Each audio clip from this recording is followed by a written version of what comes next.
Hello guys, good morning, good afternoon, good evening. I am C Satyaranjan Swai. तो चलो आज आपका जो भी फाइनल का जीएसटी का जो पेपर नंबर 8 का है, वैल्यू ऑफ सप्लाई चैप्टर, इसका क्वेश्चन आंसर हम खत्म करेंगे। एंड ये आपका रहेगा इंस्टीट्यूट मटेरियल से, रहेगा आईसीआई मटेरियल से। इसमें हम इलुस्ट्रेशन एंड जो भी क्वेश्चन सब हम खत्म करेंगे। और एक बात है, इसका अगर आपको पीडीएफ चाहिए तो इंस्टीट्यूट साइट में मिल जाएगा, नहीं तो मेरे जो टेलीग्राम चैनल में भी मिल जाएगा। उसका लिंक डिस्क्रिप्शन बॉक्स में है, जाकर आप डाउनलोड कर लीजिए। तो चलो बिना कोई देरी से हम शुरू कर देते हैं। ये जो वैल्यू ऑफ सप्लाई चैप्टर आपका ऑलरेडी आईटीसी चैप्टर खत्म हो चुका है। अगर उसको आप लोग नहीं देखे हैं तो आपको डिस्क्रिप्शन बॉक्स में उसका लिंक मिल जाएगा, तो वहां पे जाकर आप देख लीजिए। एंड कॉस्ट्यूम का 2 पार्ट ऑलरेडी आ चुका है, बाकी जो भी पार्ट हम खत्म करेंगे, बट उससे पहले हम इसको खत्म करते हैं, ये जो वैल्यूएशन चैप्टर। ठीक है, तो आज ये वैल्यू ऑफ सप्लाई चैप्टर, ये एग्जाम पॉइंट ऑफ व्यू से इंपॉर्टेंट है, क्योंकि इसमें से आपका एक प्रैक्टिकल क्वेश्चन आता ही है। एक आपका रहता है जो आईटीसी चैप्टर, दूसरा है वैल्यू ऑफ सप्लाई चैप्टर। ये दोनों चैप्टर से आपका प्रैक्टिकल क्वेश्चन आता रहता है। एंड ये इंपॉर्टेंट है, क्योंकि अगर इसको आप सही से नहीं समझेंगे तो आईटीसी में भी डाउट हो जाएगा। तो इसीलिए हम ये वैल्यू ऑफ सप्लाई चैप्टर को खत्म कर देते हैं। हम इंपॉर्टेंट चैप्टर वाइज खत्म करेंगे, आपका नहीं कि हम ऑर्डरिकली नहीं खत्म करेंगे। आपका इंपॉर्टेंट चैप्टर जो भी है उसी हिसाब से हम खत्म करेंगे। ठीक है, तो आ जाइए, हम पहले उसका इलुस्ट्रेशन खत्म करेंगे, उसके बाद जाएंगे हम जो भी क्वेश्चन आंसर है। ठीक है, तो आ जाइए पहला इलुस्ट्रेशन को। आ जाइए, पहला इलुस्ट्रेशन ये है इलुस्ट्रेशन नंबर 1 है। तो आ जाइए इलुस्ट्रेशन नंबर 1, इसको हम पढ़ लेते हैं। तो यहाँ पे BW limited manufactures tobacco product. तो यहाँ पे बीडब्ल्यू लिमिटेड वो मैन्युफैक्चरिंग कर रहा है tobacco product. It has provided the following particulars relating to goods sold by it to CF limited. तो ये मेनली क्या कर रहा है कि फॉलोइंग पर्टिकुलर्स प्रोवाइड किया है, जो कि वो सोल्ड किया है किसको, सीएफ लिमिटेड को। एंड यहाँ पे टोबैको प्रोडक्ट, तो टोबैको प्रोडक्ट के ऊपर आपका दोनों लगता है, जीएसटी लगता है प्लस एक्साइज ड्यूटी भी लगता है। तो इसलिए यहाँ पे तो जीएसटी लगेगा। तो हमको यहाँ पे मेनली नहीं पूछा है कि जीएसटी लगेगा या नहीं लगेगा, यहाँ पे मेनली पूछा है कि वैल्यू ऑफ सप्लाई क्या होगा। ठीक है, तो यहाँ पे पर्टिकुलर्स दे दिया है एंड यहाँ पे रुपीज में अमाउंट दे दिया है। तो पहले है price of the goods exclusive of all taxes and duties and discount. Means ये आपका जो भी सब taxes and duties and discount सब एक्सक्लूसिव है, मींस ये आपका इनवॉइस प्राइस है, जिसका वैल्यू है 60,000 है। उसके बाद एक्साइज ड्यूटी है 6,000, पैकिंग चार्जेस है 2,000, freight arrange by BW limited. तो यहाँ पे जो भी सप्लायर वो अरेंज किया है, ये जो फ्रेट है। ठीक है, ट्रांसपोर्टेशन चार्जेस। ठीक है, उसके बाद है total amount billed to CF limited before any discount. तो यहाँ पे टोटल अमाउंट कितना है यहाँ पे बिल्ड हुआ है, तो वो है 69,600 है सीएफ लिमिटेड को बिफोर एनी डिस्काउंट। डिस्काउंट अब तक वो लेस नहीं हुआ है। उसके बाद discount at the rate of 2% of the price of goods recorded in the invoice. तो यहाँ पे जो भी प्राइस रिकॉर्डेड है उसका 2% यहाँ पे डिस्काउंट मिल जाएगा। ठीक है, यहाँ पे डिस्काउंट मिल जाएगा। The final amount charged from CF Limited is 69,600 less discount 2%। तो यहाँ पे फाइनल अमाउंट चार्ज कितना हुआ है, 69,600 less discount 2%। Determine the value of taxable supply made by BW Limited। तो यहाँ पे हमको डिटरमाइन करना है कि कितना वैल्यू ऑफ टैक्सेबल सप्लाई जो कि चार्ज करेगा बीडब्ल्यू लिमिटेड। तो चलो यहाँ पे वैल्यू ऑफ सप्लाई के लिए हम देखे थे सेक्शन नंबर 15 एंड आपका रूल नंबर शुरू हो जाता है 27 से शुरू हो जाता है रूल्स। तो यहाँ पे मैंने नॉर्मल क्वेश्चन पूछा है एंड यहाँ पे रिलेटेड पार्टी भी नहीं है, तो इसीलिए हम जो भी सेक्शन के हिसाब से यहाँ पे वैल्यू डिसाइड करेंगे। ठीक है, तो यहाँ पे पहले तो प्राइस जो भी यहाँ पे लिख लेते हैं वैल्यू कितना होगा। ठीक है, तो यहाँ पे पहले तो 60,000 रहेगा यहाँ पे प्राइस ऑफ दी गुड्स। उसके बाद हम यहाँ पे एक्साइज ड्यूटी ऐड कर देंगे, क्योंकि आपका जो भी CGST, SGST, UTGST, GST compensation से आईजीएसटी ये सब इंक्लूड नहीं होगा। बट उसको छोड़कर जो भी टैक्सेस है, सेक्शन नंबर 15 सबसेक्शन कौन सा है, सबसेक्शन आपका 2 का क्लॉज ए। ठीक है, क्लॉज ए बता रहा है कि यहाँ पे ए नहीं है, उसका जो फर्स्ट पार्ट है, हाँ ए ही बता रहा है, यहाँ पे आई नहीं है, ए ही लेंगे। तो वो बता रहा है कि जो भी सब टैक्सेस सब ऐड होगा, बट सीजीएसटी, एसजीएसटी ये सब ऐड नहीं होगा। तो एक्साइज ड्यूटी आपका ऐड हो जाएगा, कोई दिक्कत नहीं होगा। बट आपका टीसीएस ऐड नहीं होगा, क्योंकि वो एक कैरेक्टर ऑफ टैक्सेस नहीं है, उसका नेचर टैक्सेस नहीं है, वो एक इंटरिम लेवी। ठीक है, इंटरिम लेवी जो बाद में क्रेडिट मिल जाता है, तो इसीलिए टीसीएस को यहाँ पे ऐड नहीं करेंगे, एक क्लैरिफिकेशन था। उसके बाद है यहाँ पैकिंग चार्जेस, ये भी ऐड हो जाएगा। तो ये सब इंसिडेंटल एक्सपेंसेस में आ जाएगा, जो कि क्लॉज सी में है। उसके बाद है फ्रेट, तो फ्रेट भी ऐड हो जाएगा, क्योंकि फ्रेट जो भी अरेंजेस किया है उससे कोई मतलब नहीं है, तो वो ऐड हो जाएगा। ये ऐड होने के बाद कितना हो रहा है, हम यहाँ पे कितना हो रहा है देख लेते हैं। 60,000 प्लस 6,000 प्लस 2,000 प्लस 1,600, तो टोटल 69,600 यहाँ पे हो रहा है। उसमें से हम डिस्काउंट लेस करेंगे, क्योंकि डिस्काउंट आपका सेक्शन नंबर 15 सबसेक्शन 3 में डिस्काउंट लेस हो जाता है 2%। 2% किसका लेंगे, जो भी आपका ये जो 60,000 का 2% लेंगे। ठीक है, 60,000 जो भी उसका प्राइस है उसका 2% लेंगे। तो 60,000 का अगर 2% लेंगे तो यहाँ पे आ जाएगा 1,200। तो 1,200 यहाँ पे लेस करेंगे डिस्काउंट, तो लेस करने के बाद जो भी बचेगा उसको बोलेंगे वैल्यू ऑफ टैक्सेबल सप्लाई। ठीक है, तो यहाँ पे कितना होगा 69,600 माइनस 1,200, तो टोटल कितना हो रहा है 68,400। ठीक है, 68,400। तो ये था आपका पहला क्वेश्चन। ठीक है, तो ये था आपका पहला क्वेश्चन, तो आंसर भी आपके सामने है, ठीक है। उसके बाद चलो चलते हैं नेक्स्ट क्वेश्चन को। ये सब सिंपल क्वेश्चन है, यहाँ पे आ जाइए। तो यहाँ पे है SA limited is a manufacturer of biscuits. तो यहाँ पे एसए लिमिटेड वो मैन्युफैक्चरिंग कर रहा है biscuits. The price of a 200 gram pack of biscuit sold by SA limited is 30 rupees. तो यहाँ पे वो सोल्ड जो भी कर रहा है, एक 200 ग्राम का बिस्किट पैकेट वो जो सोल्ड कर रहा है, उसका प्राइस वो चार्ज कर रहा है कितना, 30 rupees. It has received a subsidy 5 per pack of biscuits sold by NM limited as part of NM limited CSR activity. तो यहाँ पे वो एक सब्सिडी रिसीव करता है 5 रुपीज का एक सब्सिडी पर पैकेट के ऊपर। तो टोटल पैकेट में यहाँ पे चार्ज कर रहा था वो 30 रुपीज, बट यहाँ पे सब्सिडी 5 रुपीज मिल रहा है। कहाँ से, वो एक एनएम लिमिटेड से वो सब्सिडी रिसीव कर रहा है। आज से एनएम लिमिटेड का वो एक काम है कि वो सीएसआर एक्टिविटी करता है, तो सीएसआर एक्टिविटीज के वजह से वो यहाँ पे सब्सिडी दे रहा है 5 रुपीज, ठीक है। CSR means corporate social responsibility, जो लॉ में हम देखते हैं। तो यहाँ पे टोटल ये अभी चार्ज करेगा कितना, 25 रुपीज, ठीक है। तो चलो आगे चलते हैं। तो SA limited supplied 1000 packs of बिस्कुट। तो यहाँ पे एसए लिमिटेड वो सप्लाइड कर रहा है 1000 packs of biscuits at the rate of 25 per pack to one of its wholesalers namely MA private limited during a tax period. तो यहाँ पे वो 5 रुपीज का सब्सिडी मिल रहा है, तो इसीलिए यहाँ पे 25 रुपीज में वो सप्लाई कर रहा है 1000 पैक ऑफ बिस्कुट, एंड वो एक होलसेलर को सप्लाई कर रहा है जिसका नाम है एमए लिमिटेड, ठीक है। उसके बाद loading charges 1200 have also been charge separately from MA limited private limited. तो यहाँ पे लोडिंग चार्जेस भी वो चार्ज कर रहा है सेपरेटली, वो सब ऐड हो जाएगा क्योंकि वो सब इंसिडेंशियल एक्सपेंसेस में आ जाएगा, जो कि 1200 रुपया वो भी ऐड हो जाएगा। उसके बाद MA private limited delayed the payment of consideration and thus paid 5000 as interest. No separate amount of GST is paid on the interest by MA limited in the next tax period. तो यहाँ पे जो MA limited वो जो भी consideration है वो delay किया है, तो डिले किया है इसलिए वो इंटरेस्ट पेड कर रहा है। आज कॉम्पेंसेशन के लिए वो एक इंटरेस्ट पेमेंट कर रहा है 5000, ठीक है। 5000 इंटरेस्ट तो हम पढ़े थे TPI, I means incidental expenses, L for late fee, जो कि होता है क्लॉज डी में, ठीक है। क्लॉज डी में होता है इंटरेस्ट, वो ऐड हो जाएगा, लेट फी, पेनल्टी, इंटरेस्ट वो सब ऐड हो जाएगा। बट यहाँ पे वो जो इंटरेस्ट है ना, वो दिक्कत का बात क्या है, उसमें अलग से कोई भी अमाउंट वो चार्ज नहीं किया है जीएसटी के लिए, मींस जीएसटी उसमें इंक्लूडेड है, तो उसको हमको नेट ऑफ जीएसटी करना पड़ेगा, ठीक है। नेट ऑफ जीएसटी करना पड़ेगा। तो जीएसटी का रेट क्या दिया है यहाँ पे, 5000 है उसका इंटरेस्ट है, जीएसटी का रेट दे दिया है 18% अज्यूम। तो हम उसको नेट ऑफ जीएसटी करेंगे, तो उसके लिए क्या करेंगे, 100 डिवाइडेड बाय 118, ठीक है। ये फॉर्मूला रहता है नेट ऑफ जीएसटी करने के लिए। इंटरेस्ट जहां पे भी आएगा तो वहां पे हम ऐसे ही नेट ऑफ जीएसटी करेंगे। तो कितना होगा यहाँ पे अमाउंट, 5000 मल्टीप्लाई हो जाएगा 100 डिवाइड हो जाएगा 118, तो यहाँ पे हो जाएगा 4237, ठीक है। तो इतना हो जाएगा, ऐड करेंगे इंटरेस्ट, ठीक है। उसके बाद determine the value of taxable supply made by SA limited. तो यहाँ पे हम डिटरमाइन करेंगे कि कितना टैक्सेबल सप्लाई मेड करेगा एसए लिमिटेड, ठीक है। तो यहीं पे हम कैलकुलेशन कर लेंगे। तो टोटल तो वैल्यू यहाँ पे कितना होगा, तो वैल्यू यहाँ पे 1000 पैकेट मल्टीप्लाई हो जाएगा 25 रुपीज, तो ये होगा 25,000 होगा, ठीक है। तो 25,000, उसके बाद सब्सिडी को भी हम ऐड करेंगे क्योंकि आपका क्लॉज ई में होता है जब सब्सिडी मिलता है नॉन गवर्नमेंट से, ठीक है। सब्सिडी जब मिलेगा non government and link to the price है, तो वहां पे हम उसको ऐड कर देंगे। तो यहाँ पे जो भी 5 रुपीज का सब्सिडी मिल रहा है उसको हम ऐड कर देंगे, ठीक है। उसको हम ऐड कर देंगे, तो कितना यहाँ पे होगा, यहाँ पे ऐड हो जाएगा 5000, ठीक है।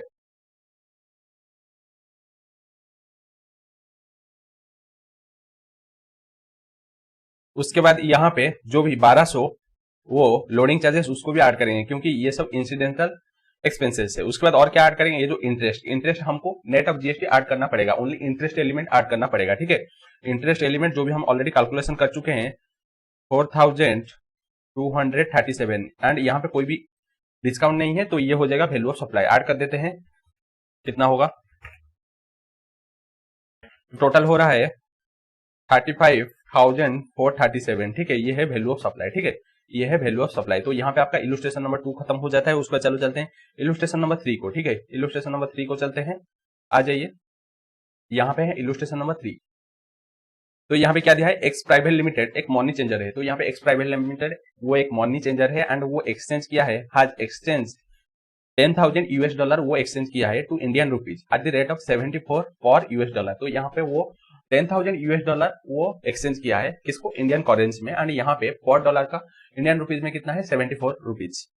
X private limited wants to value the supply in accordance with the rule number 32 subsection 2 clause B of the CGST rules. तो यहाँ पे एक्स प्राइवेट लिमिटेड चाहता है कि उसको वैल्यू ऑफ सप्लाई कैलकुलेशन करने के लिए रूल नंबर 32 के हिसाब से, ठीक है।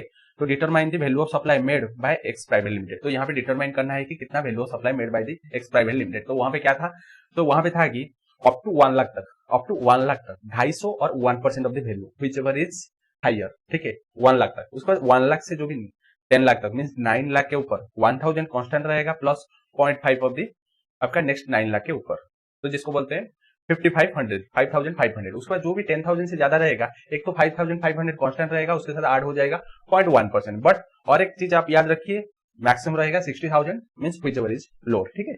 ये आपका जीएसटी रिवीजन क्लास में हम देखेंगे, तो ये होता है उसका रूल। तो यहाँ पे पहले हम वैल्यू डिसाइड कर देते हैं कितना होता है, तो यहाँ पे $10,000 मल्टीप्लाई हो जाएगा 74, तो कितना होगा, एंड ये रुपीज में रहेगा, तो यहाँ पे है 7 लाख रुपीज में है, ठीक है, 7,40,000 है, एंड इसको हम वैल्यू ऑफ सप्लाई डिक्लेयर करेंगे। तो वैल्यू ऑफ सप्लाई के लिए पहले हम 1 लाख के ऊपर, ठीक है, जैसे हम इनकम टैक्स में स्लैब रेट में वैल्यू मींस टैक्स कैलकुलेशन करते हैं, वैसे यहाँ पे भी टैक्स कैलकुलेशन नहीं करेंगे, वैल्यू कैलकुलेशन करेंगे। तो यहाँ पे 1 लाख के ऊपर क्या होगा, तो 1 लाख के ऊपर क्या रहेगा, 1 लाख मल्टीप्लाई हो जाएगा 1%, वो होगा आपका 1000, ठीक है, 1000 हो जाएगा प्लस यहाँ पे रहेगा नेक्स्ट जो भी 6,40,000, ठीक है, नेक्स्ट जो भी 6,40,000 के ऊपर, नेक्स्ट जो 6,40,000 के ऊपर हम यहाँ पे कितना कैलकुलेशन करेंगे, 6,40,000 मल्टीप्लाई हो जाएगा 0.5%, यहाँ पे याद रखिए 0.5 नहीं है 0.5%, 0.5 होगा तो बहुत ज्यादा हो जाएगा, 0.5%, ठीक है, 0.5%, तो यहाँ पे 3200, तो टोटल कितना हो रहा है,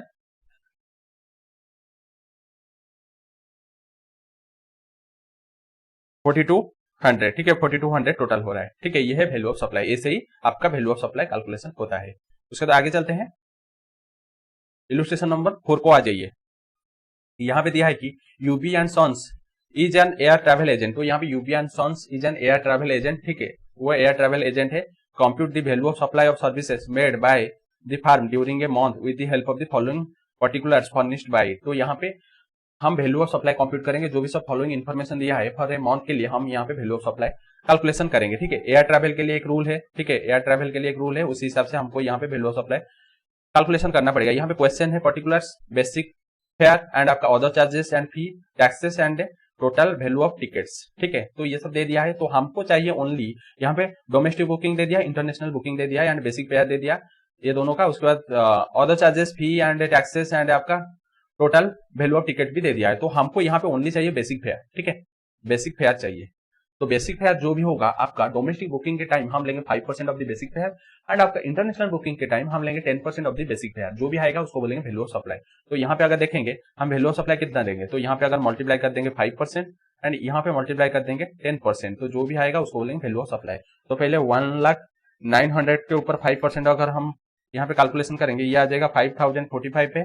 उसके बाद हम यहाँ पे 3,16,880 के ऊपर हम कैलकुलेशन करेंगे 10%, तो ये आ रहा है 31,688। तो ये दोनों को टोटल करेंगे कितना हो रहा है देखेंगे, तो वो हो जाएगा वैल्यू ऑफ सप्लाई। तो यहाँ पे टोटल हो रहा है 36,733, तो ये है वैल्यू ऑफ सप्लाई, ठीक है, वैल्यू ऑफ सप्लाई। तो यहाँ पे आपका इलस्ट्रेशन नंबर 4 खत्म हो जाता है। उसके बाद चलो चलते हैं इलस्ट्रेशन नंबर 5, ठीक है, इलस्ट्रेशन नंबर 5 को आ जाइए।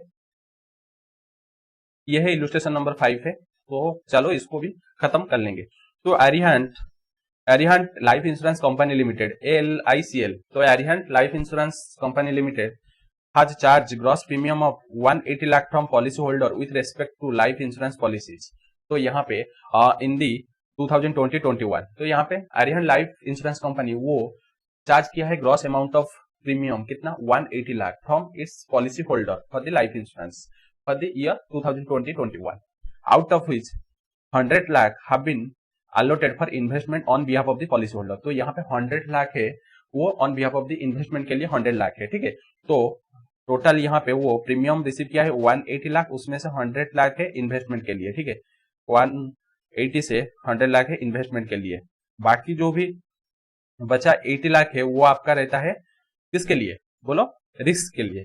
रिस्क प्रीमियम है, ठीक है।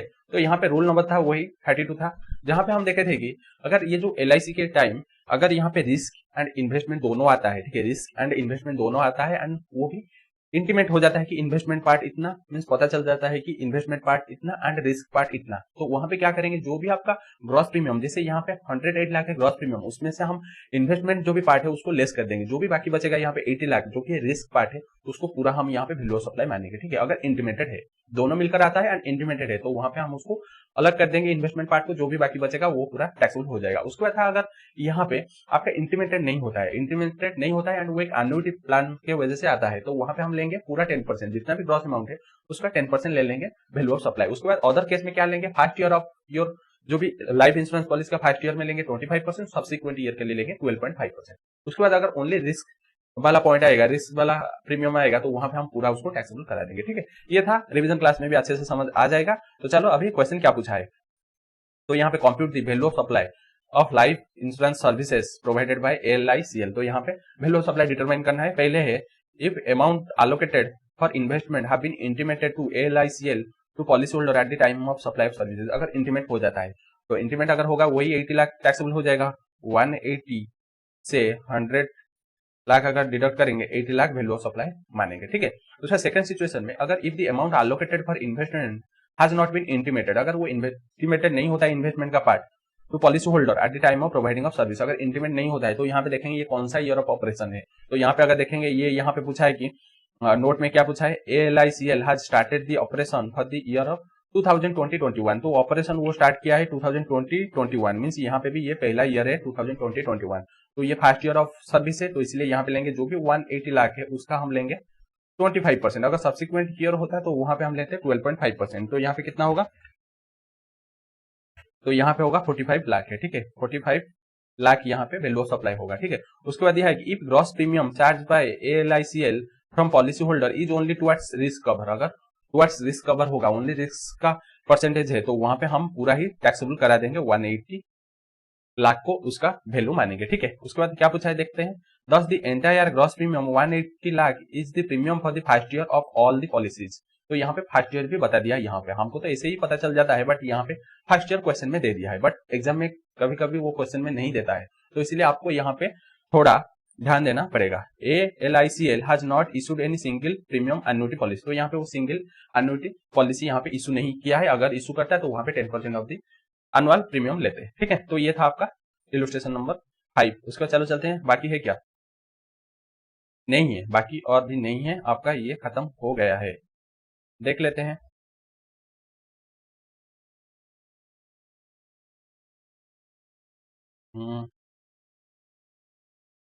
नहीं है, लेट कैप्चुलेट आ गया, तो यहाँ पे नहीं है, तो चलो हम अभी क्वेश्चन आंसर शुरू कर देते हैं, ठीक है। क्वेश्चन आंसर शुरू कर देते हैं, तो यहाँ पे क्वेश्चन नंबर 1 क्या पूछा है, income tax collected at source, यहाँ पे TCS के बारे में पूछा है, ठीक है। TCS के बारे में पूछा है कि should be included in the value of supply in terms of the section number 15 subsection 2 clause A, examine the correctness of the statement। तो यहाँ पे गलत बोल रहा है कि वो इंक्लूड नहीं होगा, क्योंकि वो जो TCS वो एक इंटरिम लेवी है ना, कि उसका कोई भी कैरेक्टर ऑफ टैक्सेस नहीं है, तो वो एक इंटरिम लेवी, तो उसको हम क्या करेंगे, उसको इग्नोर ही करेंगे, ठीक है। मेनली टैक्सेस सब इंक्लूड हो जाता है, एक्सक्लूडिंग आपका जो भी CGST, SGST, UTGST, IGST, GST compensation cess, but ये जो TCS वो टैक्स ही नहीं है, उसका कैरेक्टर है एक इंटरिम लेवी जो बाद में क्रेडिट मिल जाता है, तो इसलिए इसको हम इग्नोर ही करेंगे, ठीक है। तो यहाँ पे स्टेटमेंट गलत है, ठीक है, इनकरेक्ट है यहाँ पे, सिंपल क्वेश्चन है, आगे बड़ा बड़ा क्वेश्चन है, टेंशन मत लीजिए। उसके बाद question number 2, how should the supply made by component manufacturer to be valued when he uses mould and dies owned by original equipment manufacturer send free of cost to him, explain. तो यहाँ पे दो चीज है, पहला चीज है कैसे हम वैल्यू ऑफ सप्लाई लेंगे, अगर कोई भी एक कंपोनेंट मैन्युफैक्चरर है, ठीक है, एक कंपोनेंट मैन्युफैक्चरर है एंड उसको वो यूज करता है मोल्ड एंड डाइज, ठीक है, यूज करता है मोल्ड एंड डाइज, एंड जो भी मोल्ड एंड डाइज उसको ओन करता है कौन, जो ओरिजिनल इक्विपमेंट मैन्युफैक्चरर, जिसको हम क्या बोलते हैं, OEM, ठीक है, OEM इशू करता है, ठीक है, OEM यहाँ पे इशू करता है कंपोनेंट, मैं समझा देता हूँ, यहाँ पे कंपोनेंट मैन्युफैक्चरर है एंड वो रिसीव करता है मोल्ड एंड डाइज किससे, OEM से। OEM मीन्स जो भी मेन प्रोडक्ट ओरिजिनल जो भी इक्विपमेंट मैन्युफैक्चरर है वो मोल्ड एंड डाइज वो देता है, ठीक है, मोल्ड एंड डाइज वो देता है किसको, कंपोनेंट मैन्युफैक्चरर को देता है, एंड उससे वो प्रोड्यूस करता है, स्पेयर पार्ट्स प्रोड्यूस करता है। तो यहाँ पे वो जो सप्लाई करता है सेंड करता है फ्री ऑफ कॉस्ट, ठीक है, फ्री ऑफ कॉस्ट FOC में एफओसी में वो सप्लाई कर रहा है, तो यहाँ पे उसका वैल्यू क्या लेंगे, तो यहाँ पे उसका वैल्यू क्या लेंगे, तो वैल्यू के लिए हम पहले देखेंगे कि यहाँ पे जो ओईएम है, OEM means original equipment manufacturer, वो फ्री ऑफ कॉस्ट सप्लाई कर रहा है, ठीक है। फ्री ऑफ कॉस्ट मींस यहाँ पे जो कंपोनेंट मैन्युफैक्चरर, उसका कोई भी यहाँ पे कॉस्ट इन्वॉल्व नहीं है, तो इसलिए इसको वैल्यू में इंक्लूड नहीं करेंगे, ठीक है। पहला चीज तो इसको हम वैल्यू में इंक्लूड नहीं करेंगे, क्योंकि फ्री ऑफ कॉस्ट वो जो ओरिजिनल इक्विपमेंट मैन्युफैक्चरर वो सप्लाई कर रहा है, तो इसलिए हम वैल्यू में इसको इंक्लूड नहीं करेंगे। बट हाउएवर, अगर यहाँ पे वो जो कंपोनेंट मैन्युफैक्चरर, अगर वो जो मोल्ड एंड डाइज अपने आप का मींस बिलोंगिंग टू हिम, उनका अगर वो यूज करेगा, खुद का अगर वो मोल्ड एंड डाइज इंक्लूड करेगा, यूज करेगा, तभी हम उसको अपॉर्चुन बेसिस में लेंगे, अमोर्टाइज करेंगे जो भी कॉस्ट होगा। बट वो ओन करेगा कौन, वो प्रोवाइड कर देगा ओरिजिनल इक्विपमेंट मैन्युफैक्चरर, तो वो बाद में दे देगा। बट वो जो बिलोंगिंग किसका होगा, कंपोनेंट मैन्युफैक्चरर, तो वहां पे हम अमोर्टाइज कॉस्ट हम ऐड करेंगे, ठीक है। ये होता है मेनली, तो पहले तो ऐड नहीं करेंगे, बट अगर वो जो मोल्ड एंड डाइज खुद का, ये जो कंपोनेंट मैन्युफैक्चरर का अगर होगा, बाद में वो प्रोवाइड कर देगा ओईएम, तो वहां पे उसको अमोर्टाइजेशन बेसिस में हम उसको ऐड कर देंगे, ठीक है। अमोर्टाइजेशन बेसिस में हम उसको ऐड कर देंगे, ठीक है। उसके बाद आगे चलते हैं, क्वेश्चन नंबर 3 है। तो क्वेश्चन नंबर 3 दिया है कि examine whether the following discount ought to be excluded to determine the value of supply. तो यहाँ पे आपको बताना है कि ये जो फॉलोइंग डिस्काउंट दिया है वो एक्सक्लूड होगा क्या, मींस लेस होगा क्या, रिड्यूस होगा क्या। मेनली सेक्शन नंबर 15 सबसेक्शन 3 बोलता है कि डिस्काउंट लेस हो जाता है, तो यहाँ पे हमको बताना है कि ये जो डिस्काउंट लेस होगा क्या। तो पहले देख लेते हैं, company offering 20% discount for single purchase above 10,000। तो यहाँ पे कंपनी ऑफर कर रहा है 20% डिस्काउंट, अगर आप सिंगल परचेज करेंगे एंड वो 10,000 से ज्यादा अगर परचेज करेंगे तो वहां पे लेस हो जाएगा। ऑब्वियसली ये लेस हो जाएगा क्योंकि एक्सक्लूड हो जाएगा आपका डिस्काउंट। मेनली अगर वो पहले से पता होगा एंड इनवॉइस में होगा, तो यहाँ पे तो पहले ही पता है, non eight the time of supply और बिफोर द सप्लाई, तो इसलिए इसको हम लेस कर देंगे। ऑब्वियसली इसको हम एक्सक्लूड कर देंगे, लेस कर देंगे, ठीक है, क्योंकि ये पता है पहले से ही। उसके बाद company offering additional discount 1% on purchase of 10,000 pieces in a year. तो यहाँ पे भी कंपनी वो ऑफर कर रहा है additional discount 1% on purchase of 10,000 pieces in a year. तो ऑब्वियसली एडिशनल डिस्काउंट भी ये भी वही है, पहले से पता है, क्योंकि ये 10,000 से ज्यादा जो भी परचेज करेगा तो उसको 1% डिस्काउंट मिलेगा, वो पहले से पता है एंड इनवॉइस में भी है, तो इसलिए ये भी लेस हो जाएगा। ये आपको प्राइमरी डिस्काउंट इसको बोलते हैं, कोई दिक्कत नहीं होगा। उसके बाद है after selling a product, the company revalued the product at a lower value and issued credit note to the buyer for different amount। तो यहाँ पे आफ्टर सेलिंग मींस सेल होने के बाद, मींस ये पोस्ट सप्लाई डिस्काउंट है, pre supply discount नहीं है, क्योंकि सेलिंग के बाद हो रहा है। कंपनी क्या कर रहा है, रीवैल्यू कर रहा है, एक प्रोडक्ट को रीवैल्यू कर रहा है at a lower value, means lower value में उसको और एक बार वैल्यू कर रहा है, रीवैल्यू कर रहा है। उसके बाद वो एक क्रेडिट नोट इशू करता है। क्रेडिट नोट किसके लिए इशू करते हैं, जब प्राइस घटाने के लिए क्रेडिट नोट इशू करते हैं, टैक्स घटाने के लिए या प्राइस घटाने के लिए क्रेडिट नोट इशू करते हैं, तो वो क्रेडिट नोट इशू करता है बायर को for differential amount, means discount देता है। तो ये तो mainly post supply discount, post supply discount अगर दो कंडीशन सेटिस्फाई करेगा तभी उसको हम क्या करेंगे, तभी उसको रिड्यूस करेंगे। पहले तो वो पता होगा at the time of supply और before at the time of supply वो पता होगा। दूसरा है वो लिंक टू दी इनवॉइस होना चाहिए, वो जो भी इनवॉइस इशू कर रहा है उसी इनवॉइस से रिलेटेड होना चाहिए। एंड तीसरा है कि वो जो भी पर्टिकुलर जो भी आईटीसी अमाउंट है वो रिवर्स कर देगा बायर, ठीक है, डिस्काउंट के रिलेटेड जो भी आईटीसी अमाउंट उसको वो रिवर्स कर देगा। तो यहाँ पे अगर देखेंगे, यहाँ पे जो भी अमाउंट है, ये तो एक पोस्ट सप्लाई डिस्काउंट, दूसरा है ये जब सप्लाई के टाइम पता नहीं था, ठीक है, एग्रीमेंट नहीं था या पता नहीं था, बट वो बाद में ठीक है इनवॉइस मिल जाएगा, बट वो तो पता नहीं था, तो इसलिए यहाँ पे दो कंडीशन सेटिस्फाई नहीं कर पाया। एंड आईटीसी वो तो रिवर्स, वो बाद वाला बाकी पॉइंट है, यहाँ पे नहीं दिया है। 2 पॉइंट मानना चाहिए था बट 1 पॉइंट मान रहा है, दूसरा पॉइंट नहीं मान रहा है, तो इसलिए यहाँ पे उसको इग्नोर नहीं करेंगे, इग्नोर करेंगे, लेस नहीं करेंगे, ठीक है। यहाँ पे पूछ रहा है एक्सक्लूड होगा क्या, लेस होगा क्या, नहीं होगा लेस, ठीक है। तो ये था आपका क्वेश्चन नंबर 3। उसके बाद क्वेश्चन नंबर 4 आ जाइए। तो यहाँ पे राजेश एंड कंपनी एक partnership firm provides financial and management consultancy to a group of companies for an annual retainership fee of 15 lakh, ठीक है। तो यहाँ पे क्या होता है कि ये जो राजेश एंड कंपनी वो एक पार्टनरशिप फर्म है एंड वो प्रोवाइड कर रहा है financial and management consultancy services to a group of companies, उसके लिए वो एक एनुअल रिटर्नशिप फी चार्ज कर रहे हैं 15 लाख है, ठीक है। Further the firm is provided with A car along with A driver for its exclusive use through out the year. उसके बाद वो जो ग्रुप ऑफ कंपनी वो एक कार प्रोवाइड किए हैं किसको, ये जो राजेश एंड कंपनी फार्म को एक ग्रुप ऑफ कंपनी जो भी दिए थे यहाँ पे car plus along with driver वो प्रोवाइड किए हैं, क्योंकि उनका काम ही है फाइनेंशियल सर्विस देना है, तो वो घूमेंगे तो उसके लिए कार दिए थे, उसका ड्राइवर भी दिए हैं, plus fuel cost are also borne by the group, तो यहाँ पे फ्यूल कॉस्ट भी वो प्रोवाइड किए हैं, ठीक है। उसके बाद Rajesh and company page GST on the amount of 15 lakh. तो यहाँ पे राजेश एंड कंपनी वो पे कर रहे हैं जीएसटी ऑन 15 लाख, क्योंकि वो 15 लाख जो भी रिटर्नशिप फी चार्ज करते हैं is the value for the service provided by Rajesh and company correct under the GST law. तो यहाँ पे जो भी value of services Rajesh and company वो प्रोवाइड किया है वो करेक्ट है या नहीं है, इफ नॉट प्लीज एलाबोरेट, अगर नहीं है तो एलाबोरेट करिए। तो पहले चीज है यहाँ पे राजेश एंड कंपनी वो जो सर्विस चार्ज कर रहा है ओनली 15 लाख चार्ज कर रहा है, बट वो जो उनको एक फ्री में मिल रहा है, नॉन मॉनिटरी कंसिडरेशन में मिल रहा है एक कार, उसका driver plus petrol fuel cost जो भी है, तो वो नॉन मॉनिटरी वैल्यू में चार्ज किया है। तो जब हम यहाँ पे अगर देखें राजेश एंड कंपनी जो भी ट्रांजेक्शन हो रहा है, यहाँ पे price is the not sold consideration, ठीक है, यहाँ पे प्राइस सोल्ड कंसिडरेशन नहीं है, प्राइस अकेला कंसिडरेशन नहीं है, उसके साथ कुछ नॉन मॉनिटरी कंसिडरेशन है, तो वहां पे हम रूल फॉलो करेंगे। तो रूल नंबर 27 में देखेंगे कि अगर आपका ओपन मार्केट वैल्यू नहीं है, पहले तो ओपन मार्केट वैल्यू लेंगे, ओपन मार्केट वैल्यू नहीं है तो यहाँ पे लेंगे जो भी मॉनिटरी कंसिडरेशन उसको लेंगे, प्लस जो भी नॉन मॉनिटरी कंसिडरेशन का like quality and kind goods हम लेंगे, ठीक है, उसका like and kind quality goods लेंगे। तो यहाँ पे तो like and kind quality goods कुछ भी नहीं है, तो यहाँ पे नॉन मॉनिटरी कंसिडरेशन मिला है, तो हम यहाँ पे क्या लेंगे, जो भी 15 लाख लेंगे, प्लस उसके साथ जो भी ड्राइवर ड्राइवर ड्राइवर कार, उसके साथ उसका ड्राइवर एंड फ्यूल, सब जो भी खर्चा होगा उसको ऐड करेंगे, ठीक है, वैल्यू ऑफ सप्लाई के लिए, ठीक है। ये था आपका क्वेश्चन नंबर 4 है। उसका चलो चलते हैं क्वेश्चन नंबर 5 को। The supplies of the commodity Y to the market are channelized through a state marketing corporation which conduct an auction each day to arrive at the price। तो यहाँ पे एक सप्लाई होता है कमोडिटी Y, ठीक है, Y यहाँ पे सप्लाई होता है, एंड Y कैसे सप्लाई होता है, मार्केटेड होता है through a state marketing corporation, ठीक है, स्टेट मार्केटिंग कॉर्पोरेशन एसएमसी के थ्रू यहाँ पे चैनलाइज होता है, एंड वो ईच डे ऑप्शन करता है, ऑप्शन बीट करता है, जो भी प्राइस होगा वो डिसाइड होगा, ठीक है। गुप्ता एंड कंपनी, तो यहाँ पे गुप्ता एंड कंपनी सप्लाईज यहाँ पे commodity Y through the state marketing corporation, तो यहाँ पे गुप्ता एंड कंपनी वो सप्लाई कर रहा है, तो भी कमोडिटी वाई थ्रू एसएमसी वो सप्लाई कर रहा है। तो यहाँ पे डिसाइड करेंगे how will the supply of Y made by Gupta and company to state marketing corporation be valued for paying tax. तो यहाँ पे कैसे हम वैल्यू ऑफ सप्लाई डिटरमाइन करेंगे, जो भी यहाँ पे गुप्ता एंड कंपनी सप्लाई कर रहा है किसको, स्टेट मार्केटिंग कॉर्पोरेशन को, उसका वैल्यू कैसे डिटरमाइन करेंगे। तो यहाँ पे ये जो एसएमसी है, स्टेट मार्केटिंग कॉर्पोरेशन, ये मेनली एक एजेंट का काम कर रहा है, क्योंकि वो जो सप्लाई से लाएगा मार्केट करने के लिए ये जो प्रोडक्ट, उसके बाद उसका वैल्यू डिसाइड करेगा, क्योंकि एजेंट में आपका ऑक्शनर भी आ जाता है। यहाँ पे एसएमसी मेनली जो भी स्टेट मार्केटिंग कॉर्पोरेशन वो एक ऑक्शन का काम करता है, तो ऑक्शनर जो भी कंडक्ट करेगा वो भी आ जाएगा आपका एजेंट में, आ जाएगा एजेंट का डेफिनेशन में।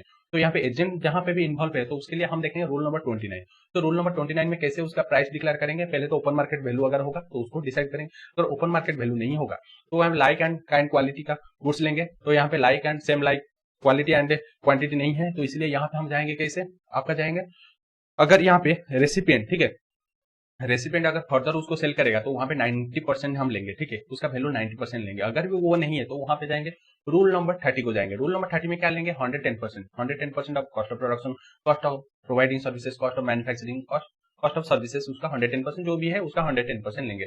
अगर भी नहीं है तो बेस्ट जजमेंट में हम रूल नंबर 31 में उसका प्राइस डिक्लेयर करेंगे, ठीक है। तो ये दे दिया है, यहाँ प्राइस का कोई भी इन्वॉल्वमेंट नहीं है, तो आपको ओनली प्रोसीजर लिखना है रूल नंबर 29, 30, 31, ठीक है, क्योंकि यहाँ पे एजेंट का इन्वॉल्वमेंट है। उसको चलो चलते हैं क्वेश्चन नंबर 6 से। Easy coupons limited sells coupon that are redeemable against specified luxury food product at retail outlet. तो यहाँ पे इजी कूपन्स वो क्या कर रहा है, सेल कर रहा है कूपन, ठीक है, इजी कूपन वो सेल कर रहा है कूपन दैट आर रिडीमेबल, जो रिडीम होगा against any specified luxury item के अगेंस्ट में, फूड आइटम के अगेंस्ट में वो उसको रिडीम कर सकते हैं। तो यहाँ पे ईच कूपन उसका वैल्यू कितना है, सोल्ड फॉर वैल्यू है 900, बट वो रिडीमेबल होगा सप्लाई वर्थ 1000, ठीक है, उसका वैल्यू है, कूपन का वैल्यू है 900, बट वो रिडीम होगा against food supply of 1000 rupees. तो यहाँ पे what is the value of supply for each coupon under GST law. तो यहाँ पे वैल्यू ऑफ सप्लाई क्या लेंगे, फॉर ईच कूपन के लिए वैल्यू ऑफ सप्लाई क्या लेंगे। तो यहाँ पे कूपन के केस में क्या लेंगे, जो भी वैल्यू के अगेंस्ट में, ठीक है, जो भी वैल्यू के अगेंस्ट में वो रिडीम होता है। तो यहाँ पे वैल्यू के अगेंस्ट क्या है, तो यहाँ पे उसका वैल्यू है 900, बट वो 1000 सप्लाईज के वर्थ में वो रिडीम होता है। तो जितना वर्थ में वो रिडीम होगा उसके लिए उसका वैल्यू ऑफ सप्लाई वही लेंगे। तो यहाँ पे उसका वैल्यू ऑफ सप्लाई लेंगे, क्या लेंगे, ये जो 1000 रुपीज लेंगे, छोटा सा क्वेश्चन था, 1000 रुपीज लेंगे उसका वैल्यू ऑफ सप्लाई, ठीक है। तो ये था आपका क्वेश्चन नंबर 6। उसके बाद चलो चलते हैं क्वेश्चन नंबर 7। ये सब छोटा छोटा क्वेश्चन, इसमें हम टाइम नहीं लगाएंगे। उसके बाद है एक pharmaceutical companies supplies a drug intermediate to its own unit in another state for conversion into formulation. तो यहाँ पे एक फार्मास्यूटिकल कंपनीज वो सप्लाई कर रहा है drug intermediate to its own unit को वो मींस ब्रांच को सप्लाई कर रहा है, एंड वो अनदर स्टेट में है फॉर कन्वर्जन इनटू फॉर्मुलेशन, ठीक है, ड्रग को वो उसको फॉर्मुलेशन करेगा। उसके बाद the drug intermediate is exclusive of the company to this company. तो यहाँ पे ड्रग इंटरमीडिएट वो exclusive to this company means वो कंपनी का ही वो उसका हक है, वो जो भी कंपनी देगा उस हिसाब से वो काम करेगा।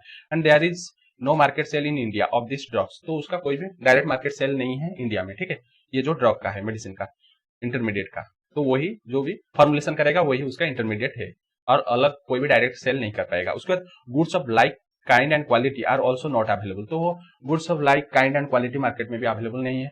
After conversion the finish product is sold from said unit itself by the company. तो कन्वर्जन के बाद भी वो जो फिनिश प्रोडक्ट वो सोल्ड कर देता है वही कंपनी, ठीक है, वही कंपनी सोल्ड कर देता है। तो यहाँ पे how will be the value of supply of this drugs intermediate be determine under GST law. तो कैसे हम जो भी ड्रग इंटरमीडिएट, जो भी अंडर प्रोसेसिंग ड्रग, उसका वैल्यू कैसे हम डिसाइड करेंगे, डिक्लेयर करेंगे, कंप्यूट करेंगे। तो यहाँ पे मेनली वो एक ब्रांच को सप्लाई करता है, ठीक है, उसका ब्रांच को सप्लाई करता है, मीन्स यहाँ पे डिस्टिंक्ट पर्सन आ जाते हैं, मीन्स रिलेटेड पर्सन। तो उसके लिए हम देखेंगे रूल नंबर, क्या देखेंगे, रूल नंबर 28 देखेंगे। तो 28 में पहले तो ओपन मार्केट वैल्यू देखेंगे, तो यहाँ पे तो ओपन मार्केट वैल्यू नहीं है and same kind and quality product भी नहीं है। उसके बाद क्या देखेंगे, ओपन मार्केट वैल्यू नहीं है, सेम काइंड एंड क्वालिटी नहीं है, उसका मॉनिटरी वैल्यू भी नहीं है, तो वहां पे क्या लेंगे, वहां पे ओपन मार्केट वैल्यू देखेंगे, ठीक है। ओपन मार्केट वैल्यू अभी तक नहीं देखे हैं, ओपन मार्केट वैल्यू देखेंगे। एंड यहाँ पे 90%, यहाँ पे अगर ये जो ड्रग इंटरमीडिएट अगर वो उसको फर्दर सेल करेगा तो वहां पे 90% चार्ज करेगा। एंड यहाँ पे भी ड्रग जो भी इंटरमीडिएट वो एलिजिबल नहीं है 100% आईटीसी के लिए। तो अगर एलिजिबल होता है तो वहां पे हम डायरेक्ट जो भी डिक्लेयर वैल्यू को हम मानते हैं full value of consideration means value मानते हैं, बट यहाँ पे भी वो नहीं है, तो इसलिए यहाँ पे ओएमवी लेंगे, ओपन मार्केट वैल्यू लेंगे, ठीक है। मैं पहले बता दिया कि ओपन मार्केट वैल्यू नहीं है, बट यहाँ पे लास्ट में हम ओपन मार्केट वैल्यू लेंगे क्योंकि और कुछ भी ऑप्शन नहीं है, ठीक है। ओपन मार्केट वैल्यू लेंगे, मॉनिटरी कंसीडरेशन कुछ भी नहीं है, तो यहाँ पे ओपन मार्केट वैल्यू लेंगे। ये हो गया। उसके बाद question number 8, Dushyant rent out a commercial building owned by him to Bharat for the month of December और which he charges a rent 19,50,000। तो यहाँ पे दुष्यंत वो rent out a commercial building, ठीक है, दुष्यंत वो रेंट आउट कर रहा है कमर्शियल बिल्डिंग किसको, भरत को, ठीक है। And for the month of December वो रेंट चार्ज कर रहा है कितना, 19,50,000, ठीक है, रेंट चार्ज कर रहा है 19,50,000। वो भरत को एक रेंट भाड़े में दिया है घर। दुष्यंत पे द मेंटेनेंस चार्जेस, मीन्स यहाँ पे सप्लायर मेंटेनेंस चार्जेस पे कर देता है 1 lakh for the December month as charge by the local authority. Society जो भी चार्ज किया था वो उसके लिए मेंटेनेंस चार्जेस 1 लाख दे देता है, कौन, वो जो दुष्यंत, ठीक है। दुष्यंत मीन्स यहाँ पे ये जो लैंडलॉर्ड मीन्स सप्लायर दे देता है 1 लाख। उसके बाद this charges has been reimbursed to him by Bharat. तो जो भी टेनेंट है वो दे देता है, जो भी लोकल सोसाइटी को पेमेंट किया था मेंटेनेंस चार्जेस वो 1 लाख रीइंबर्स मीन्स वो दोबारा उसको दे देता है वो जो 1 लाख, ठीक है। Also Dushyant has paid municipal taxes 2,85,000 which he has not charges from Bharat. तो यहाँ पे दुष्यंत वो म्युनिसिपल टैक्सेस पेड किया है 2,85,000 बट वो चार्ज नहीं किया है जो टेनेंट के ऊपर। तो यहाँ पे उसको वैल्यू ऑफ सप्लाई में ऐड नहीं करेंगे क्योंकि आपका एक होता है जो रहता है रेसिपिएंट का ओब्लिगेशन बट सप्लायर दे देता है, तो उसको हम वैल्यू ऑफ सप्लाई में ऐड करते हैं। तो पहला सिचुएशन में ये जो मेंटेनेंस चार्जेस थे वो रेसिपिएंट का ओब्लिगेशन था, इसलिए वो सप्लाई दिया था तो उसको वो रीइंबर्स कर दिया, दोबारा दे दिया, तो इसको बोलते हैं रेसिपिएंट का ओब्लिगेशन। बट यहाँ पे जो ये जो म्युनिसिपल टैक्स है यहाँ पे रेसिपिएंट का ओब्लिगेशन नहीं था, तो इसलिए तो वो रीइंबर्स नहीं किया। तो 2,85,000 उसको हम वैल्यू ऑफ सप्लाई में नहीं लेंगे। अगर उसको वो रीइंबर्स कर देता वो जो टेनेंट है तो वहां पे उसको वैल्यू ऑफ सप्लाई में इंक्लूड करते। उसके बाद you are required to determine the value of supply and the GST liability of Dushyant for the month of December, assuming that CGST and the SGST rate to be each 9%। तो यहाँ पे हम उसका value of supply decide करेंगे plus यहाँ पे CGST SGST decide करेंगे 9% करके। Note all amounts given above are exclusive of GST. तो यहाँ पे नोट में दे दिया जो भी सब अमाउंट है ये सब एक्सक्लूसिव ऑफ जीएसटी। तो यहाँ पे पहले हम लेंगे वैल्यू ऑफ सप्लाई कितना लेंगे, 19,50,000 लेंगे। एंड उसके बाद हम उसके साथ ये 1 लाख क्योंकि ये रेसिपिएंट का ओब्लिगेशन था, सप्लाई दे दिया है, तो उसको हम क्या करेंगे, एड बैक कर देंगे। उसके बाद ये जो 2,85,000 इसको हम इग्नोर करेंगे क्योंकि यहाँ पे रेसिपिएंट का ओब्लिगेशन नहीं है, क्योंकि वो रीइंबर्स नहीं किया है। तो यहाँ पे टोटल कर देंगे तो हो जाएगा 20,50,000 है। उसके बाद यहाँ पे सीजीएसटी 9% एंड एसजीएसटी 9% कैलकुलेशन कर देंगे ये जो वैल्यू के ऊपर, ठीक है। कितना होगा हम यहाँ पे कैलकुलेशन कर लेते हैं।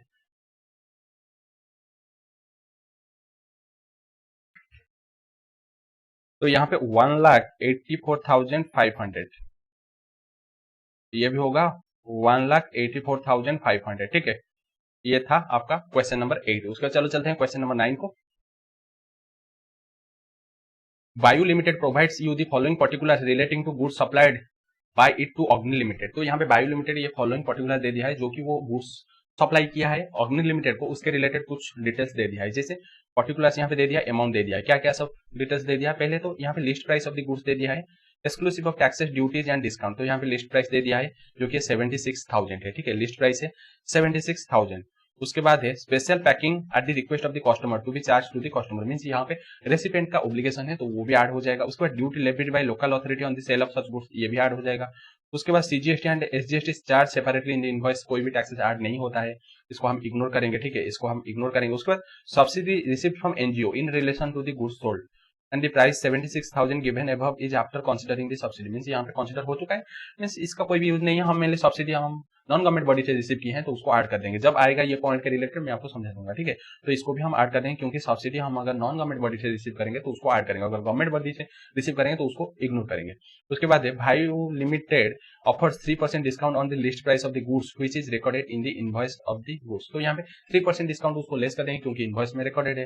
Determine the value of taxable supply made by Bhayu limited, तो यहाँ पे डिटरमाइन करेंगे कितना टैक्सेबल सप्लाई होगा, तो ये हो गया। उसके बाद चलो हम यहाँ पे कैलकुलेशन करते हैं, तो यहाँ पे पहले लेंगे 76,000, उसके बाद ऐड हो जाएगा 5,000, उसके बाद 4,000 ऐड हो जाएगा लोकल अथॉरिटी से जो भी है उसको ऐड कर देंगे, बट इसको हम इग्नोर करेंगे, ये जो सीजीएसटी एसजीएसटी एंड यहाँ पे 5,000 ऐड कर देंगे, ठीक है। एंड लेस क्या करेंगे, लेस करेंगे आपका 3% लिस्ट प्राइस के ऊपर जो भी डिस्काउंट है, तो ये होगा 2280, इसको लेस करेंगे तो कितना होगा, यहाँ पे कैलकुलेशन कर लेते हैं। 76,000 प्लस माइनस, तो ये हो जाएगा 87,722, 87,720 रुपीज, ठीक है। ये है वैल्यू ऑफ सप्लाई, ठीक है। ये था क्वेश्चन नंबर 9। उसके बाद चलो चलते हैं क्वेश्चन नंबर 10 को। क्वेश्चन नंबर 10 में दिया है कि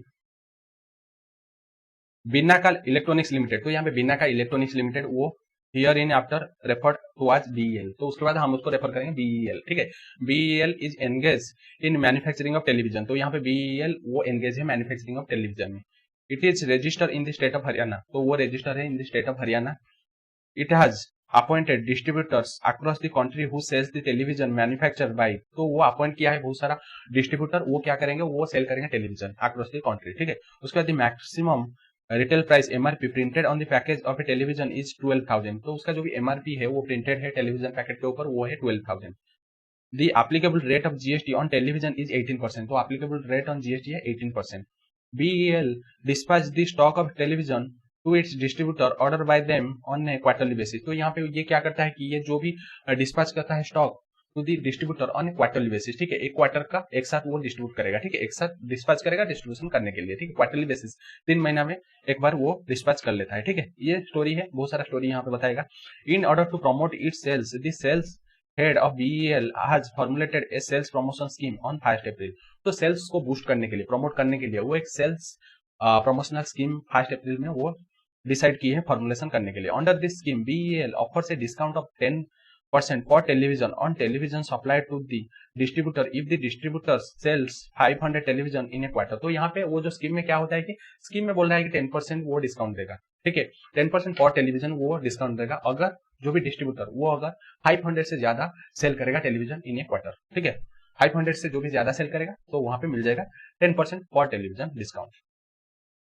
उसके बाद the discount is offered on the price at which the television are sold to the, तो यहाँ पे डिस्काउंट जो भी ये कौन सा प्राइस के ऊपर यहाँ पे कैलकुलेशन होगा, जो भी प्राइस में सोल्ड करेगा डिस्ट्रीब्यूटर को, ना कि यहाँ पे एमआरपी के ऊपर ये कैलकुलेशन नहीं होगा, जो भी प्राइस में वो सोल्ड करेगा डिस्ट्रीब्यूटर को उस प्राइस के ऊपर यहाँ पे ये जो डिस्काउंट कैलकुलेशन होगा। And excluding all charges and taxes, means उसके साथ एक्सक्लूड कर देंगे जो भी टैक्सेस एंड चार्जेस। उसके बाद it appoint Saha electronics and unrelated party as per GST law, तो यहाँ पे वो अपॉइंट किया है एक साहा इलेक्ट्रॉनिक्स जो कि एक अनरिलेटेड पार्टी है, ठीक है। As its distributor in Haryana on 1 April and dispatch 750 television on 8 April as stock for the quarter April to June, तो यहाँ पे वो अपॉइंट किया है Saha electronic as is agent and जो कि अनरिलेटेड पार्टी है, एंड वो 1 अप्रैल में अपॉइंट हुआ है बट डिस्पैच किया है 750 8 अप्रैल को, ठीक है।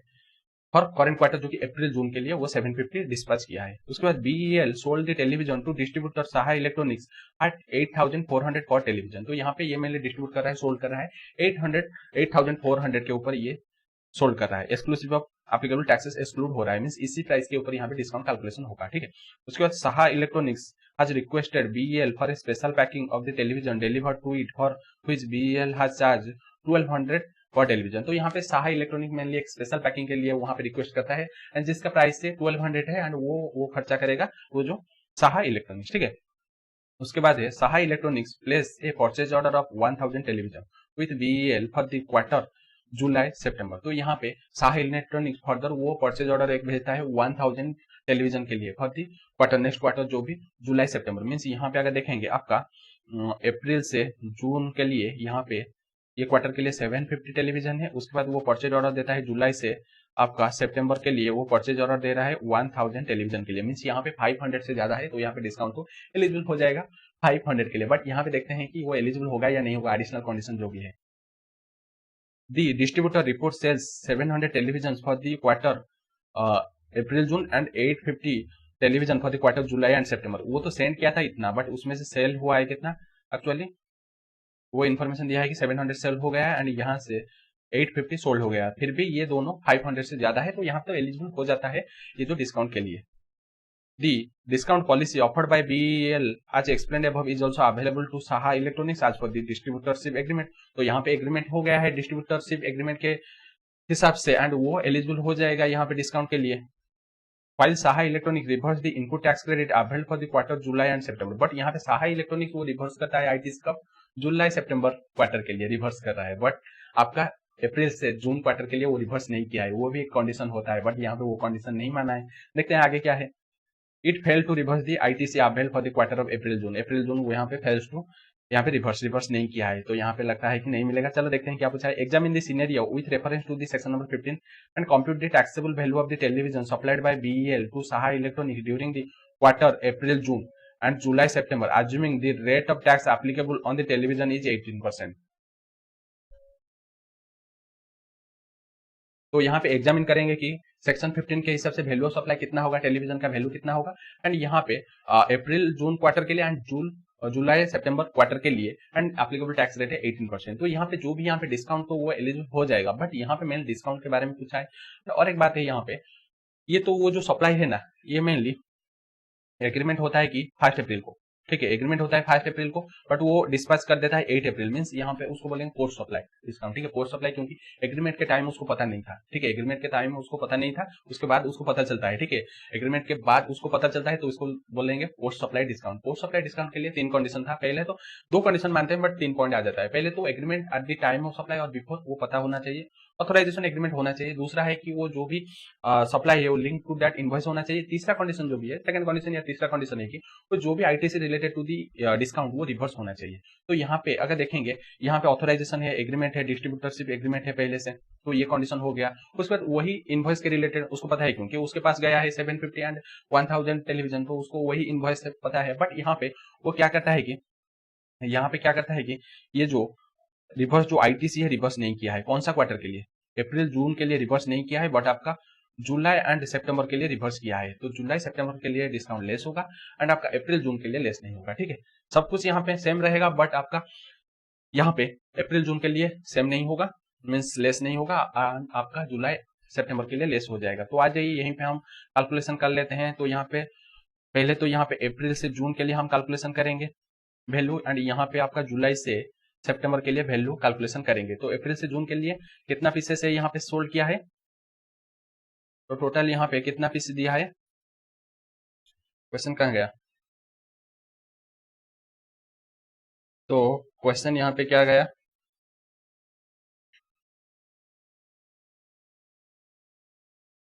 तो यहाँ पे हम पर यूनिट के हिसाब से कैलकुलेशन करेंगे। तो यहाँ पे पर यूनिट था हमारा 8400 था, ठीक है, क्वेश्चन मेरे सामने है। उसके बाद हम स्पेशल पैकिंग जो भी किया था 1200 उसको ऐड करेंगे एंड यहाँ पे डिस्काउंट लेस नहीं होगा, ठीक है, क्योंकि यहाँ पे पोस्ट सप्लाई डिस्काउंट है एंड आईटीसी रिफंड नहीं किया है, तो इसलिए यहाँ पे डिस्काउंट लेस नहीं होगा। तो यहाँ पे वैल्यू बन जाएगा 9600। उसके साथ यहाँ पे कितना यूनिट वो सोल्ड किया था, 750 यूनिट। तो यहाँ पे टोटल वैल्यू कितना होगा, 750 मल्टीप्लाई हो जाएगा 9600, तो टोटल यहाँ पे हो जाएगा 72 लाख हो जाएगा वैल्यू ऑफ सप्लाई, ये अप्रैल से जून क्वार्टर के लिए। उसके बाद हम जाएंगे जुलाई से सितंबर क्वार्टर के लिए 8400 है, उसके साथ हम ऐड करेंगे स्पेशल पैकिंग है 1200 एंड यहाँ पे डिस्काउंट लेस करेंगे। कितना है यहाँ पे डिस्काउंट है 10%। 10% किसके ऊपर, यहाँ पे ये जो 8400 उसका 10%, तो यहाँ पे 840 रुपीज लेस हो जाएगा, ठीक है, लेस हो जाएगा। तो बैलेंस कितना बचेगा यहाँ पे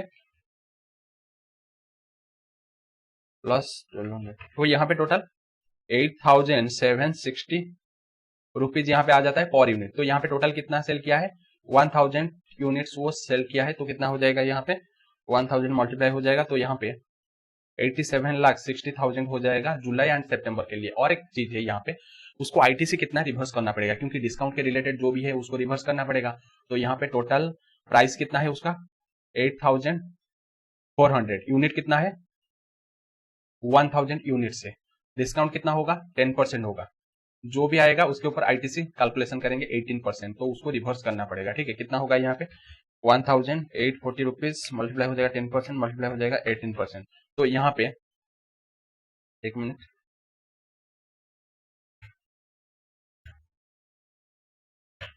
तो यहाँ पे 1,51,200 उसको रिवर्स करना पड़ेगा। ठीक है, ये उसके ऊपर रहेगा, उसका जो भी कॉम्प्लायंस पार्ट रहेगा रिवर्स करना पड़ेगा, तभी उसको डिस्काउंट रिड्यूस होगा। ठीक है, ये था आपका क्वेश्चन नंबर 10। उसका चलो चलते हैं क्वेश्चन नंबर 11 को। आ जाइए, ये सब सिंपल क्वेश्चन है, टेंशन मत लीजिए। क्वेश्चन नंबर 11 दिया है कि प्रदा फॉरेक्स प्राइवेट लिमिटेड रजिस्टर इन दिल्ली। तो प्रदा फॉरेक्स प्राइवेट लिमिटेड वो रजिस्टर है दिल्ली में है, इज ए मनी चेंजर। ठीक है, वो एक मनी चेंजर है and it has undertaken the following purchase and sale for foreign currency. तो यहाँ पे ये फॉलोइंग परचेज एंड सेल किया है फॉरेन करेंसी में। ठीक है, फॉलोइंग परचेज एंड सेल किया है फॉरेन करेंसी में।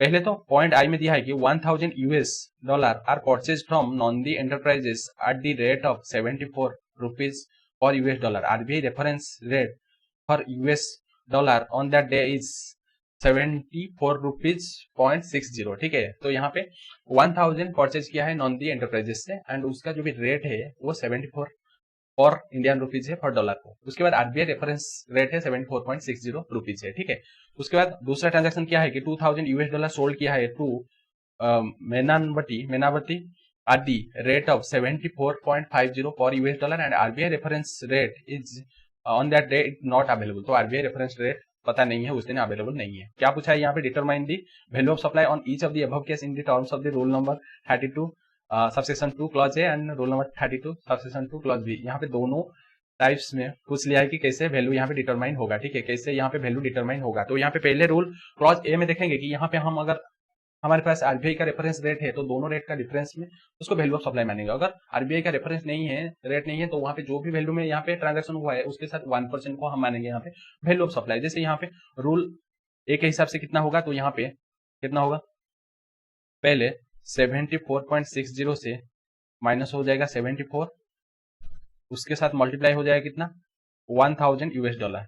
तो कितना आ जाएगा यहाँ पे 16 मल्टीप्लाई हो जाएगा 1000। तो वैल्यू ऑफ सप्लाई मानेंगे ₹600। ठीक है, ₹600 मानेंगे वैल्यू ऑफ सप्लाई।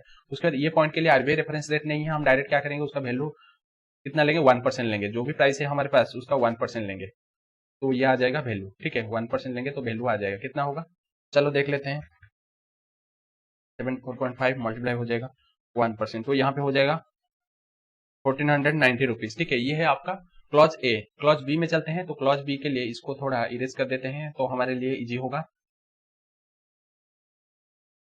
तो यहाँ पे है rule number 32 subsection 2 clause B के हिसाब से क्या कैलकुलेशन करेंगे, तो उसके लिए पहले आई पॉइंट में टोटल वैल्यू कितना होगा देख लेते हैं। तो टोटल वैल्यू लेंगे, जो भी ट्रांजैक्शन वैल्यू है 74 मल्टीप्लाई करेंगे तो यह हो जाएगा 74,000। तो 74,000 क्योंकि 1 लाख तक लेंगे 1% और 250 व्हिचएवर इज हायर, तो यहाँ पे लेंगे 1%, तो कितना होगा यहाँ पे 74,000 मल्टीप्लाई हो जाएगा 1%, तो यहाँ पे 740। उसका 2i पॉइंट में देखें कितना हो रहा है, यहाँ पे 2000 मल्टीप्लाई हो जाएगा 74.50, वैल्यू कितना हो जाएगा, तो वैल्यू हो जाएगा 2000 मल्टीप्लाई हो जाएगा 74.5, तो यहाँ पे टोटल हो जाएगा 1,49,000। तो यहाँ पे वैल्यू डिसाइड करेंगे, तो वैल्यू कैसे डिसाइड करेंगे, 1 लाख तक लेंगे, फर्स्ट 1 लाख तक लेंगे यहाँ पे 1000, उसके बाद जो भी नेक्स्ट जो भी रहेगा 49,000 है उसके ऊपर कैलकुलेशन करेंगे 0.5 कैलकुलेशन करेंगे, परसेंटेज यहाँ पे होगा, तो कितना होगा, तो यहाँ पे होगा टोटल 1245। ठीक है, 1245 होगा वैल्यू एंड यहाँ पे होगा 740 उसका वैल्यू है। ठीक है, ये था क्वेश्चन नंबर 11। उसको चलो चलते हैं क्वेश्चन नंबर 12 को, आ जाइए। तो क्वेश्चन नंबर 12 दिया है कि roly poly manufacturer limited register in Mumbai Maharashtra is a manufacturer of footwear. तो यहाँ पे रोली पोली मैन्युफैक्चरर लिमिटेड वो रजिस्टर इन मुंबई महाराष्ट्र है एंड वो मैन्युफैक्चरिंग कर रहा है फुटवेयर। ठीक है, उसके बाद it imports A footwear making machine from USA, तो वो इंपोर्ट कर रहा है एक फुटवेयर मेकिंग मशीन जो कि यूएसए से इंपोर्ट कर रहा है। Roly poly manufacturer limited enter into a contract with Rudra logistic, एक licensed custom broker with its office at Ahmedabad Gujarat to meet all the legal formalities in getting the said machine clear from the custom station. तो यहाँ पे वो appoint करता है एक custom broker जो कि है रुद्र लॉजिस्टिक को, वो अपॉइंट करता है फॉर जो भी लीगल प्रोसीजर, लीगल फॉर्मेलिटीज को क्लियर करने के लिए, एंड उसका काम करने के लिए वो एक अपॉइंट करता है एक custom broker Rudra logistic, and वो गुजरात का है, अहमदाबाद का है, ठीक है। एंड क्लियर कैसे होगा? कस्टम स्टेशन से। उसके बाद apart from this Roli Poli manufacturers authorizes Rudra Logistic incur on its behalf the expenses in relation to clearance of the imported machine from the custom station and bringing the same to the warehouse of the Roly Poly Manufacturing Limited, which shall be reimbursed by Roly Poly Manufacturer Limited to Rudra Logistic on the actual basis in addition to the agency charges। सब कुछ बोल दिया यहाँ पे, नहीं रोका है कुछ भी। तो मैं बता देता हूँ कि यहाँ पे रोली पोली मैन्युफैक्चरिंग जो तो वो तो जो भी लीगल फॉर्मेलिटीज के लिए अपॉइंट किया था, प्लस उसके साथ वो उसको जो रुद्र लॉजिस्टिक को वो ऑथराइज करता है ऑन बिहाफ ऑफ इट्स, जो भी सब एक्सपेंसेस होगा एंड वो फॉर्मेलिटीज सब कुछ वो क्लियर करेगा। कौन? यहाँ पे जो रुद्र लॉजिस्टिक है कस्टम ब्रोकर, वो सब कुछ काम करेगा, एक्सपेंसेस भी सब कुछ वो यहाँ पे प्रोवाइड करेगा, एंड उसको वो कस्टम स्टेशन से उनका जो भी यहाँ पे रोली पोली मैन्युफैक्चरिंग का जो भी वेयर है उसको लाना है, जो भी एक्सपेंसेस सब वो रुद्र लॉजिस्टिक करेगा, उसके बाद वो सब रीइंबर्स कर देगा एक्चुअल बेसिस में, ठीक है। एक्चुअल बेसिस में सब कुछ वो रीइंबर्स कर देगा, कोई दिक्कत नहीं होगा। तो चलो यहाँ पे Rudra logistic provided the following details in the invoice issued by to Roli manufacturing limited. तो यहाँ पे जो भी रुद्र लॉजिस्टिक वो फॉलोइंग डिटेल्स दे दिया है किसको, सब काम करने के बाद फॉलोइंग डिटेल्स दे दिया, ये काम सब में किया हूँ, मेरे को इतना पैसा चाहिए, एक्चुअल बेसिस में सब कुछ दे दिया। क्या क्या देखते हैं? सीरियल नंबर यहाँ पे दे दिया, पर्टिकुलर दे दिया एंड अमाउंट दे दिया। तो पहले तो यहाँ पे पहले तो एजेंसी चार्जेस, जो भी एजेंसी काम किया है 5 लाख उसके लिए, प्लस यहाँ पे unloading of machine at Kandla port Gujarat में ऑनलोडिंग के लिए 50,000 यहाँ पे चार्ज किया है। उसके बाद यहाँ पे unloading machine at Kandla port Gujarat वो 50,000 है। उसका charges for transportation of machine from Kandla port Gujarat to its Rudra logistic godown in Ahmedabad Gujarat. तो यहाँ पे जो भी charges for transportation Kandla port से उसका जो भी गुजरात लॉजिस्टिक है, गुजरात में जो भी लॉजिस्टिक है रुद्र का, तो वो 25,000 मेनली ट्रांसपोर्टेशन चार्जेस। उसके बाद charges for transportation of machine from Rudra logistic Ahmedabad godown to the warehouse of the Roli Poli export import house in Mumbai Maharashtra. तो उसके बाद जो रुद्र लॉजिस्टिक का वेयर हाउस से ये जो रोली पोली मैन्युफैक्चरिंग का वेयर हाउस को वो ट्रांसपोर्टेशन किया, ये 28,000 लगा। उसके बाद prepared and submitted bill of entry and paid the custom duty. तो यहाँ पे वो प्रिपेयर किया है कस्टम के लिए bill of entry and custom duty payment किया है, टोटल यहाँ पे 5 लाख खर्चा हुआ है, ठीक है। उसके बाद डॉक ड्यूज पेड किया है यहाँ पे 50,000। उसके बाद पोर्ट चार्जेस पेड 50,000, ठीक है, पोर्ट चार्जेस पेड किया है 50,000। उसके बाद है होटल एक्सपेंसेस, ये मेनली आपका उसका काम नहीं है, रोली पोली का काम के रिलेटेड नहीं है, होटल में वो गया था, रुका था, बट वो उसके रिलेटेड नहीं है, तो 45,000 वो अलग है। उसके बाद ट्रैवलिंग एक्सपेंसेस वो भी अलग है 50,000, क्योंकि वो ट्रैवलिंग जाने आने के लिए रुद्र लॉजिस्टिक का है, वो तो अलग है। टेलीफोन एक्सपेंसेस वो भी अलग है, ठीक है, वो अलग अलग ये सब दिखाया है, ठीक है। उसके बाद ये compute the value of supply made bye Rudra logistic with the help of the given information. तो यहाँ पे हम कंप्यूट करेंगे कि वैल्यू ऑफ सप्लाई क्या होगा फॉर रुद्र लॉजिस्टिक, ठीक है, वैल्यू ऑफ सप्लाई यहाँ पे कितना होगा, ठीक है। उसके बाद है would your answer be different if Rudra logistic had charge 13 lakh as a lump sum consideration for getting the imported machine cleared from the custom station and bringing the same to the warehouse of the Roli poli manufacturing limited. तो यहाँ पे आपका answer different होगा क्या? अगर यहाँ पे Rudra logistic क्या करेगा, डायरेक्ट 13 लाख यहाँ पे चार्ज कर देगा, इंडिविजुअली कुछ भी इंडिकेट नहीं दिखाएगा, 13 लाख पूरा क्लियर करने के लिए चार्ज करेगा, तो वहां पे क्या होगा, आपका आंसर सेम होगा या चेंज होगा। तो पहले तो हमको यहाँ पे पहले पार्ट हम पहले उसको आंसर कर लेते हैं, उसके सेकंड पार्ट जाएंगे। क्वेश्चन बहुत बड़ा है बट आंसर बहुत ईजी है। तो यहाँ पे पहले तो ये जो रोली पोली मैन्युफैक्चरिंग है वो अपॉइंट करता है जो रुद्र लॉजिस्टिक, उसको पहले हम प्योर एजेंट बोलेंगे या नहीं बोलेंगे, उसके लिए एक रूल है, रूल नंबर 33 है, प्योर एजेंट। तो प्योर एजेंट के लिए 4 पॉइंट देखना पड़ेगा। 4 पॉइंट क्या है? पहले तो वो ऑथोराइजेशन होना चाहिए, ठीक है, प्योर एजेंट को अपॉइंट करने के लिए कॉन्ट्रेक्चुअल एग्रीमेंट होना चाहिए, ठीक है, कॉन्ट्रेक्चुअल एग्रीमेंट। उसके बाद वो कोई भी होल्ड टाइटल नहीं करना चाहिए। यहाँ पे जैसे ये जो रुद्र लॉजिस्टिक कोई भी ओनरशिप नहीं लेता है, टाइटल कुछ भी नहीं रखता है, कॉन्ट्रेक्चुअल एग्रीमेंट भी है। उसका थर्ड पॉइंट है यहाँ पे कोई भी बेनिफिट नहीं रखना चाहिए, ओन इंटरेस्ट नहीं रहना चाहिए। किसका? ये जो प्योर एजेंट का, मीन रुद्र लॉजिस्टिक का कोई भी यहाँ पे इंटरेस्ट नहीं है, जो भी सब चार्ज वो सब दिखाया है। चौथा पॉइंट, लास्ट पॉइंट क्या है? Last point actual amount charge करना चाहिए। ऑब्वियसली ये यहाँ पे एक्चुअल अमाउंट चार्ज किया है, जैसे दिखाया है एजेंसी चार्जेस 5,000 है, कुछ एडिशनल चार्जेस नहीं दिखाया है, जितना भी चार्जेस वो सब शो किया है, ठीक है, शो किया है। तो ये चारों कंडीशन यहाँ पे सेटिस्फाई कर देता है, तो यहाँ पे रुद्र लॉजिस्टिक एक यहाँ पे बोलेंगे प्योर एजेंट, ठीक है, प्योर एजेंट। तो प्योर एजेंट ठीक है, तो यहाँ पे जो पॉइंट है इसको हम ऐड करेंगे वैल्यू में, ठीक है, क्योंकि ये सब जो पॉइंट है पॉइंट 2i से पॉइंट डबल आई तक मीन 7 तक, 0.2 से 7 तक ये जो चार्जेस है इसको हम वैल्यू के साथ ऐड करेंगे, ठीक है, ऐड करेंगे, क्योंकि अगर कोई प्योर एजेंट कोई भी काम करेगा तो उसको वैल्यू के साथ ऐड करते हैं, बट 3 कंडीशन अगर सेटिस्फाई करेगा तो वहां पे इसको सब इग्नोर करेंगे, ठीक है, इसको सब इग्नोर करेंगे। 3 कंडीशन क्या था, फर्दर 3 कंडीशन, पहले तो ऑथराइजेशन होना चाहिए किसका, ये जो सप्लायर का, रियल सप्लायर का ऑथराइजेशन होना चाहिए प्योर एजेंट के साथ, मीन सप्लायर जैसे वो काम करेगा। यहाँ पे तो जो रोली पोली वो एक रेसिपेंट है, सप्लायर नहीं है, रेसिपेंट का ऑथराइजेशन होना चाहिए। दूसरा है यहाँ पे वो स्पेसिफिकल इनवॉइस इशू होना चाहिए, स्पेसिफिकल इनवॉइस इशू होना चाहिए, एंड उसमें वो इंडिकेटेड होना चाहिए, ठीक है, इंडिकेटेड होना चाहिए। एंड यहाँ पे ये जो एडिशनल काम कर रहा है उसके लिए एडिशनल अमाउंट चार्ज करना चाहिए, ठीक है। 3 कंडीशन है, ऑथराइजेशन होना चाहिए, उसके बाद इनवॉइस में इंडिकेट होना चाहिए separately, and additional amount charge करना चाहिए। तो यहाँ पे ये सब एडिशनल अमाउंट चार्ज किया है, तो जब ये तीनों कंडीशन सेटिस्फाई कर देगा तभी इसको हम नील लेंगे, कोई भी इग्नोर करेंगे, ये जो अमाउंट सब इग्नोर करेंगे, वैल्यू में ऐड नहीं होगा, ठीक है, इग्नोर करेंगे। तो यहाँ पे तीनों कंडीशन सेटिस्फाई कर देता है तो इसको इग्नोर करेंगे, ठीक है। बट जो यहाँ पे जो खर्चा है ये तीनों इसको ऐड करेंगे, ठीक है, इसको ऐड करेंगे, क्योंकि यहाँ पे उसको एडिशनल खर्चा है जो कि टेबल होगा रेसिपेंट, तो उसको तो हम क्या करेंगे, उसको तो हम ऐड करेंगे, बट इसको हम ऐड नहीं करेंगे। तो यहाँ पे हम एजेंट सर्विस जो मेन काम है ये 5 लाख है, उसके साथ ये सब इग्नोर करेंगे, क्योंकि जो सेकंड में जो तीनों कंडीशन वो सेटिस्फाई कर देता है तो उसको वैल्यू यहाँ पे कुछ भी नहीं लेंगे। उसके बाद हम यहाँ पे इसको ऐड करेंगे, ये तीनों को 45,000 है, 50,000 है, एंड यहाँ पे 2,000 है। तो यहाँ पे टोटल कितना होगा, 5 लाख प्रीवियस पेज में है, प्लस यहाँ पे 45,000 प्लस 50,000 प्लस 2,000, तो टोटल होगा 5,97,000, ठीक है।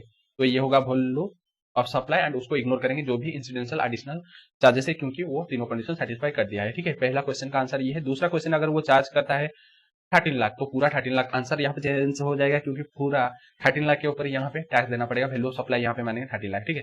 सेकंड सिचुएशन में वैल्यू ऑफ सप्लाई मानेंगे 13 लाख, क्योंकि यहाँ पे सेपरेटली कोई भी इंडिकेट नहीं किया है कि कितना कितना खर्चा हुआ है, तो यहाँ पे हम पूरा 13 लाख के ऊपर पूरा टैक्स लगा देंगे, वैल्यू ऑफ सप्लाई मानेंगे, ठीक है। ये हो गया क्वेश्चन। उसके बाद चलो आगे चलते हैं यहाँ पे। तो यहाँ पे है Rustagi and company manufacture customise product at its unit situated and registered in Madhya Pradesh. तो यहाँ पे रुस्तागी एंड कंपनी वो मैन्युफैक्चर कर रहा है एक कस्टमाइज प्रोडक्ट, जो भी उसका यूनिट है registered and situated in Madhya प्रदेश। उसके बाद उसका कॉस्ट ऑफ प्रोडक्शन है 1000 प्रोडक्ट फॉर रुस्तागी कंपनी 20 लाख। तो यहाँ पे कॉस्ट ऑफ प्रोडक्शन है 20 लाख है, ठीक है। उसके बाद this product require further processing before sale and for the purpose product are transferred from its Madhya Pradesh unit to its another unit situated and registered in Himachal Pradesh. तो वो जो प्रोडक्ट वो फर्दर प्रोसेसिंग चाहिए उसको, तो फर्दर प्रोसेसिंग के लिए वो क्या करता है, उसका जो मध्य प्रदेश यूनिट से वो अलग एक यूनिट जो की है कहाँ पे है, हिमाचल प्रदेश में, उसको वो ट्रांसफर कर रहा है, क्योंकि अनदर प्रोसेस चाहिए, उसमें फर्दर प्रोसेसिंग चाहिए। And the value declare on the invoice for such transfer is the cost of production of such product. तो यहाँ पे डिक्लेयर कितना किया है इनवॉइस में, जो भी उसका कॉस्ट ऑफ प्रोडक्शन है 20 लाख यहाँ पे डिक्लेयर किया है इनवॉइस में। उसके बाद the Himachal Pradesh unit apart from the processing its own product engages in the processing of similar product of other person who supply the product of same kind of quality। तो हिमाचल प्रदेश वो ये जो काम प्रोसेसिंग काम कर रहा है, प्लस वो अदर काम भी कर रहा है, प्रोसेसिंग काम कर रहा है, सिमिलर प्रोडक्ट का सेम काइंड एंड क्वालिटी का प्रोसेसिंग कर रहा है अदर पर्सन से, ठीक है। उसका काम ही यहाँ पे फर्दर प्रोसेसिंग करना है। ये जो भी आएगा यहाँ पे मध्य प्रदेश उसको तो प्रोसेसिंग करेगा, फर्दर जो भी आएगा बाहर से वो भी फर्दर प्रोसेसिंग करेगा, सेम टाइप का product. Thereafter Himachal Pradesh unit sells this process product to wholesaler. उसके बाद हिमाचल प्रदेश क्या करता है, उसको सेल कर देता है, प्रोसेस प्रोडक्ट को होलसेलर को सेल कर देता है।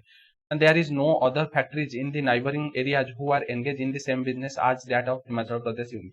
तो यहाँ पे कोई भी नाइबर स्टेट में कोई भी फैक्ट्री नहीं है, इस तरफ का काम कोई नहीं फैक्ट्री नहीं करता है जो हिमाचल प्रदेश यूनिट कर रहा है, ठीक है। उसके बाद क्या दिया है यहाँ पे 1000 unit of the product of the same kind and quality are supplied to Himachal Pradesh unit at the time when the goods are sent by Madhya Pradesh unit by another manufacturer located in Himachal Pradesh। तो यहाँ पे 1000 product जो भी यहाँ पे same kind and quality supplied to Himachal Pradesh unit at the time of when goods are sent to the Madhya Pradesh by another manufacturing located in Himachal Pradesh। Mean जिस time ये जो मध्य Pradesh unit sold किया है, mean send किया है किसको, Himachal Pradesh unit को, उस टाइम हिमाचल प्रदेश यूनिट का अलग एक पर्सन वो उसको सेंड किया था, वही फर्दर प्रोसेसिंग के लिए, मींस एक अनरिलेटेड पार्टी उसी टाइम ट्रांजैक्शन हुआ था, and same kind and quality का था, ठीक है, सेम प्रोडक्ट था, अनदर पर्सन भी फर्दर प्रोसेसिंग के लिए दिया था, ठीक है। And the ex factory price of the goods था 19 लाख। तो एक्स फैक्ट्री प्राइस जो भी था वो जो अनरिलेटेड पार्टी से जो भी प्रोडक्ट आया था वो था 19 lakh. And the Himachal Pradesh unit of Rustogi company is eligible for full ITC. तो यहाँ में Himachal Pradesh unit of Rustogi company ये एलिजिबल हो जाता है फुल आईटीसी के लिए, ठीक है। तो यहाँ पे डिटरमाइन करेंगे कि value of 1000 product supplied by Rustagi and company to its Himachal Pradesh unit. तो यहाँ पे डिटरमाइन करेंगे वैल्यू कितना होगा 1000 प्रोडक्ट का, जो भी रुस्तगी एंड कंपनी जो सप्लाई किया था हिमाचल प्रदेश यूनिट को। तो यहाँ पे मैं बता देता हूँ कि यहाँ पे जो रुस्तगी का एक तो हिमाचल प्रदेश यूनिट और एक है मध्य प्रदेश यूनिट। तो ये जो रुस्तगी कंपनी का हिमाचल प्रदेश यूनिट को जहां को वो गुड्स सेंड कर रहा है फर्दर प्रोसेसिंग के लिए, वो एक रिलेटेड पार्टी है, क्योंकि डिस्टिंक्ट पर्सन दो ब्रांच अगर कोई भी ट्रांजेक्शन करेंगे अलग स्टेट में हो या एक स्टेट में हो तो उसको बोलेंगे डिस्टिंक्ट पर्सन या रिलेटेड पर्सन। तो यहाँ पे आपका सेक्शन नंबर 15 नहीं लगेगा, ट्रांजेक्शन वैल्यू को हम नहीं मानेंगे असेसेबल वैल्यू, तो वहां पे हम मानेंगे कौन सा रूल नंबर 28 को मानेंगे, डिसाइड करेंगे वैल्यू कितना होगा रूल नंबर 28 के हिसाब से। तो रूल नंबर 28 में पहले तो देखेंगे कि उसका जो भी सेम काइंड एंड क्वालिटी है क्या, नहीं है, मॉनिटरी वैल्यू है क्या, मॉनिटरी वैल्यू है बट उसको नहीं देंगे। उसके बाद हम देखेंगे उसका ओपन मार्केट वैल्यू कितना है, ओपन मार्केट वैल्यू है 19 लाख है, ठीक है, क्योंकि ऑन रिलेटेड पार्टी ट्रांजैक्शन है 19 लाख। बट यहाँ पे जो रेसिपेंट यहाँ पे बोल दिया है कौन सा है, हिमाचल प्रदेश जो यूनिट, वो एलिजिबल हो जाता है फुल आईटीसी के लिए। अगर यहाँ पे एलिजिबल हो जाएगा तो वहाँ पे जो भी डिक्लेयर वैल्यू उसको हम मानेंगे फुल वैल्यू ऑफ कंसीडरेशन, ठीक है, डिक्लेयर वैल्यू को मानेंगे फुल वैल्यू ऑफ कंसीडरेशन। तो यहाँ पे डिक्लेयर वैल्यू कितना है, the value declare on the invoice for the transfer is the cost of production. तो कॉस्ट ऑफ प्रोडक्शन 20 लाख, तो 20 लाख हम डिक्लेयर वैल्यू को मानेंगे full value of consideration, means यहाँ पे ट्रांजैक्शन वैल्यू मानेंगे ये जो डिक्लेयर वैल्यू को, ओपन मार्केट वैल्यू को नहीं मानेंगे क्योंकि यहाँ पे रेसिपेंट एलिजिबल हो जाता है 100% आईटीसी के लिए। तो यहाँ पे हम डिक्लेयर वैल्यू को मानेंगे ट्रांजैक्शन वैल्यू। और एक है आपका रूल नंबर 30 भी यहाँ फॉलो नहीं होगा क्योंकि हमारा यहाँ पे कंडीशन सेटिस्फाई कर देता है, तो यहाँ पे रूल नंबर 30 31 को नहीं जाएंगे, यहाँ पे ट्रांजैक्शन वैल्यू मानेंगे डिक्लेयर वैल्यू, क्योंकि रेसिपेंट यहाँ पे एलिजिबल हो जाता है 100% आईटीसी लेने के लिए, ठीक है। तो ये था आपका क्वेश्चन नंबर 13। उसके बाद क्वेश्चन नंबर 14 को जाते हैं। क्वेश्चन नंबर 14 क्या दिया है कि Dev enterprises is the supplier of water coolers. तो देव एंटरप्राइजेस ये सप्लाई कर रहा है वाटर कूलर।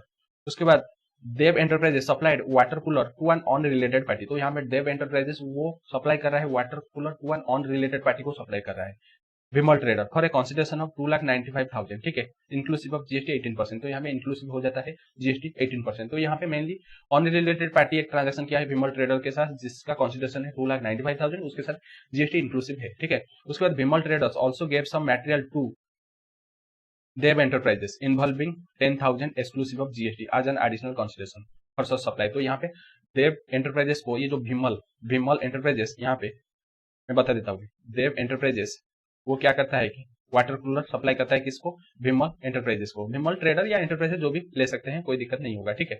तो विमल ट्रेडर यहाँ पे लेते हैं, तो वो वाटर कूलर फॉर 2,95,000 में सप्लाई किया है, उसके साथ जीएसटी इंक्लूसिव है। उसके बाद विमल ट्रेडर क्या करता है, एक 10,000 का वो सप्लाई करता है मटेरियल, ठीक है, 10,000 का सप्लाई करता है मटेरियल एंड उसके साथ कोई भी जीएसटी इंक्लूसिव नहीं है, ठीक है, जीएसटी इंक्लूसिव नहीं है, अलग से है, ठीक है।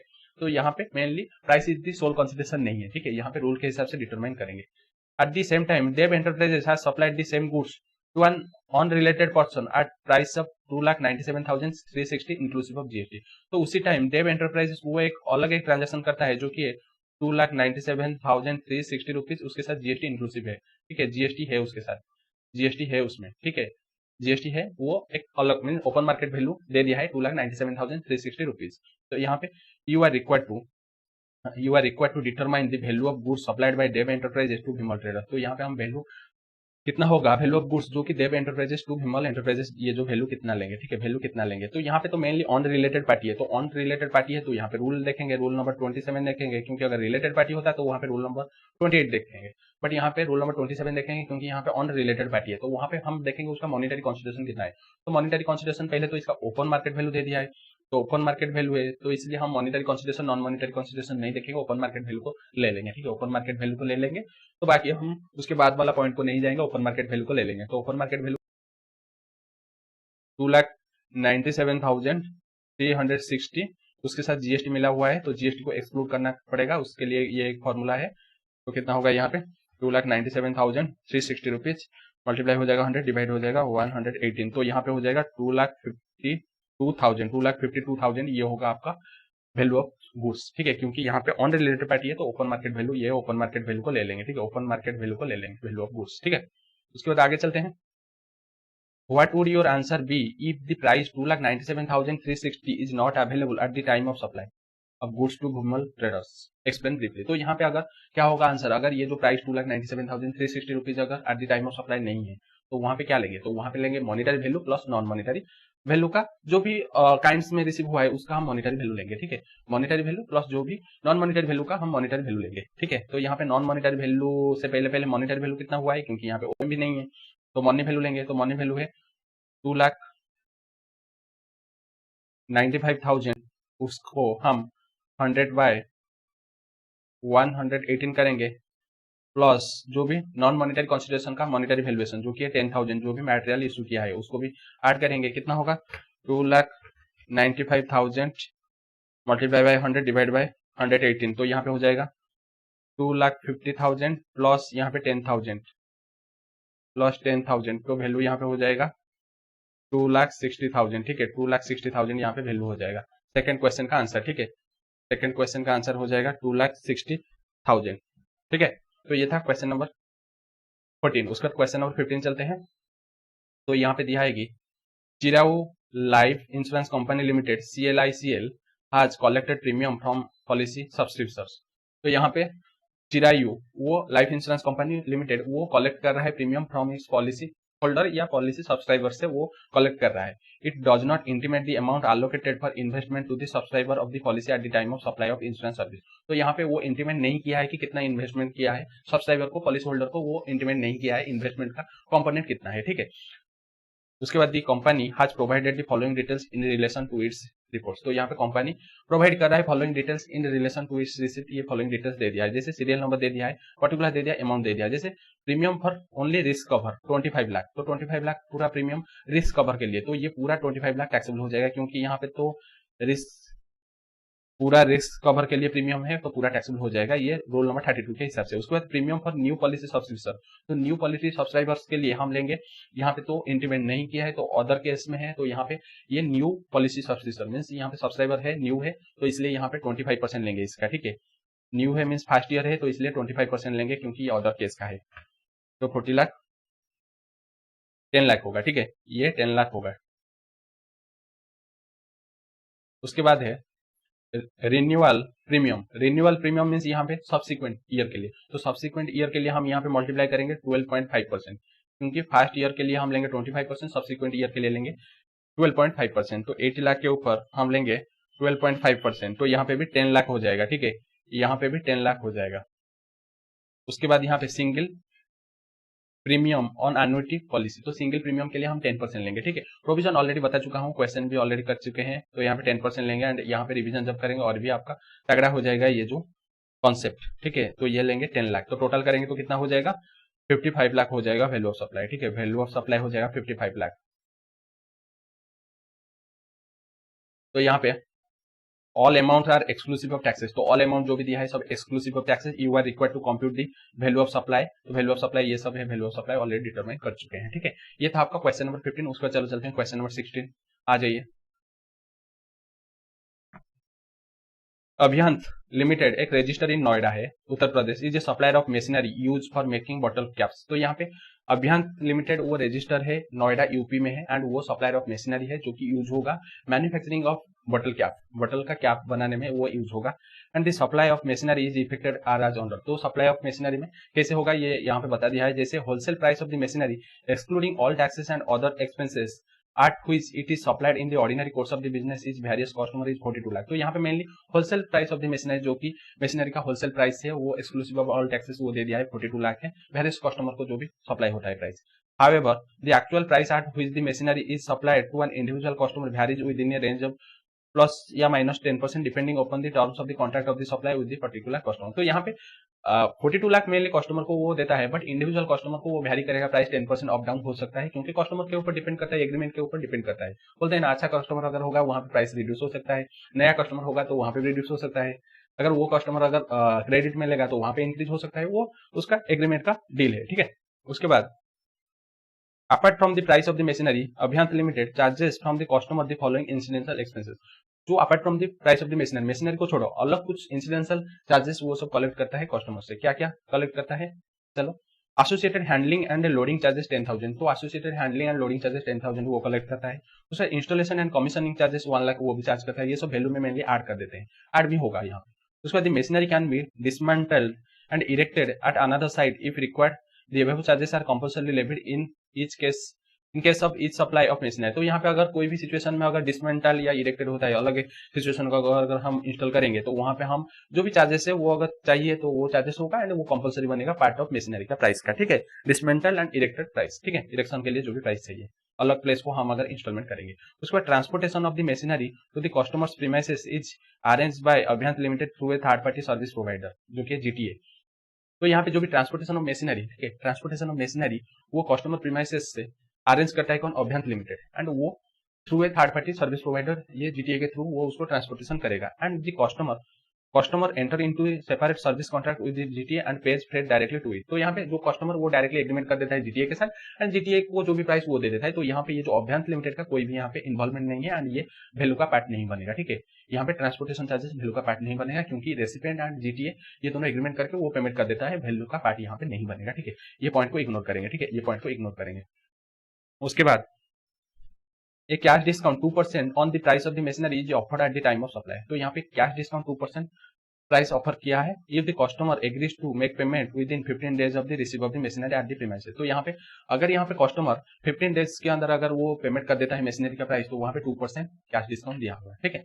कैश डिस्काउंट 2% मिलेगा अगर 15 डेज के अंदर वो अगर पेमेंट कर देता है, ठीक है। ये मेनली कैश डिस्काउंट मिलता है।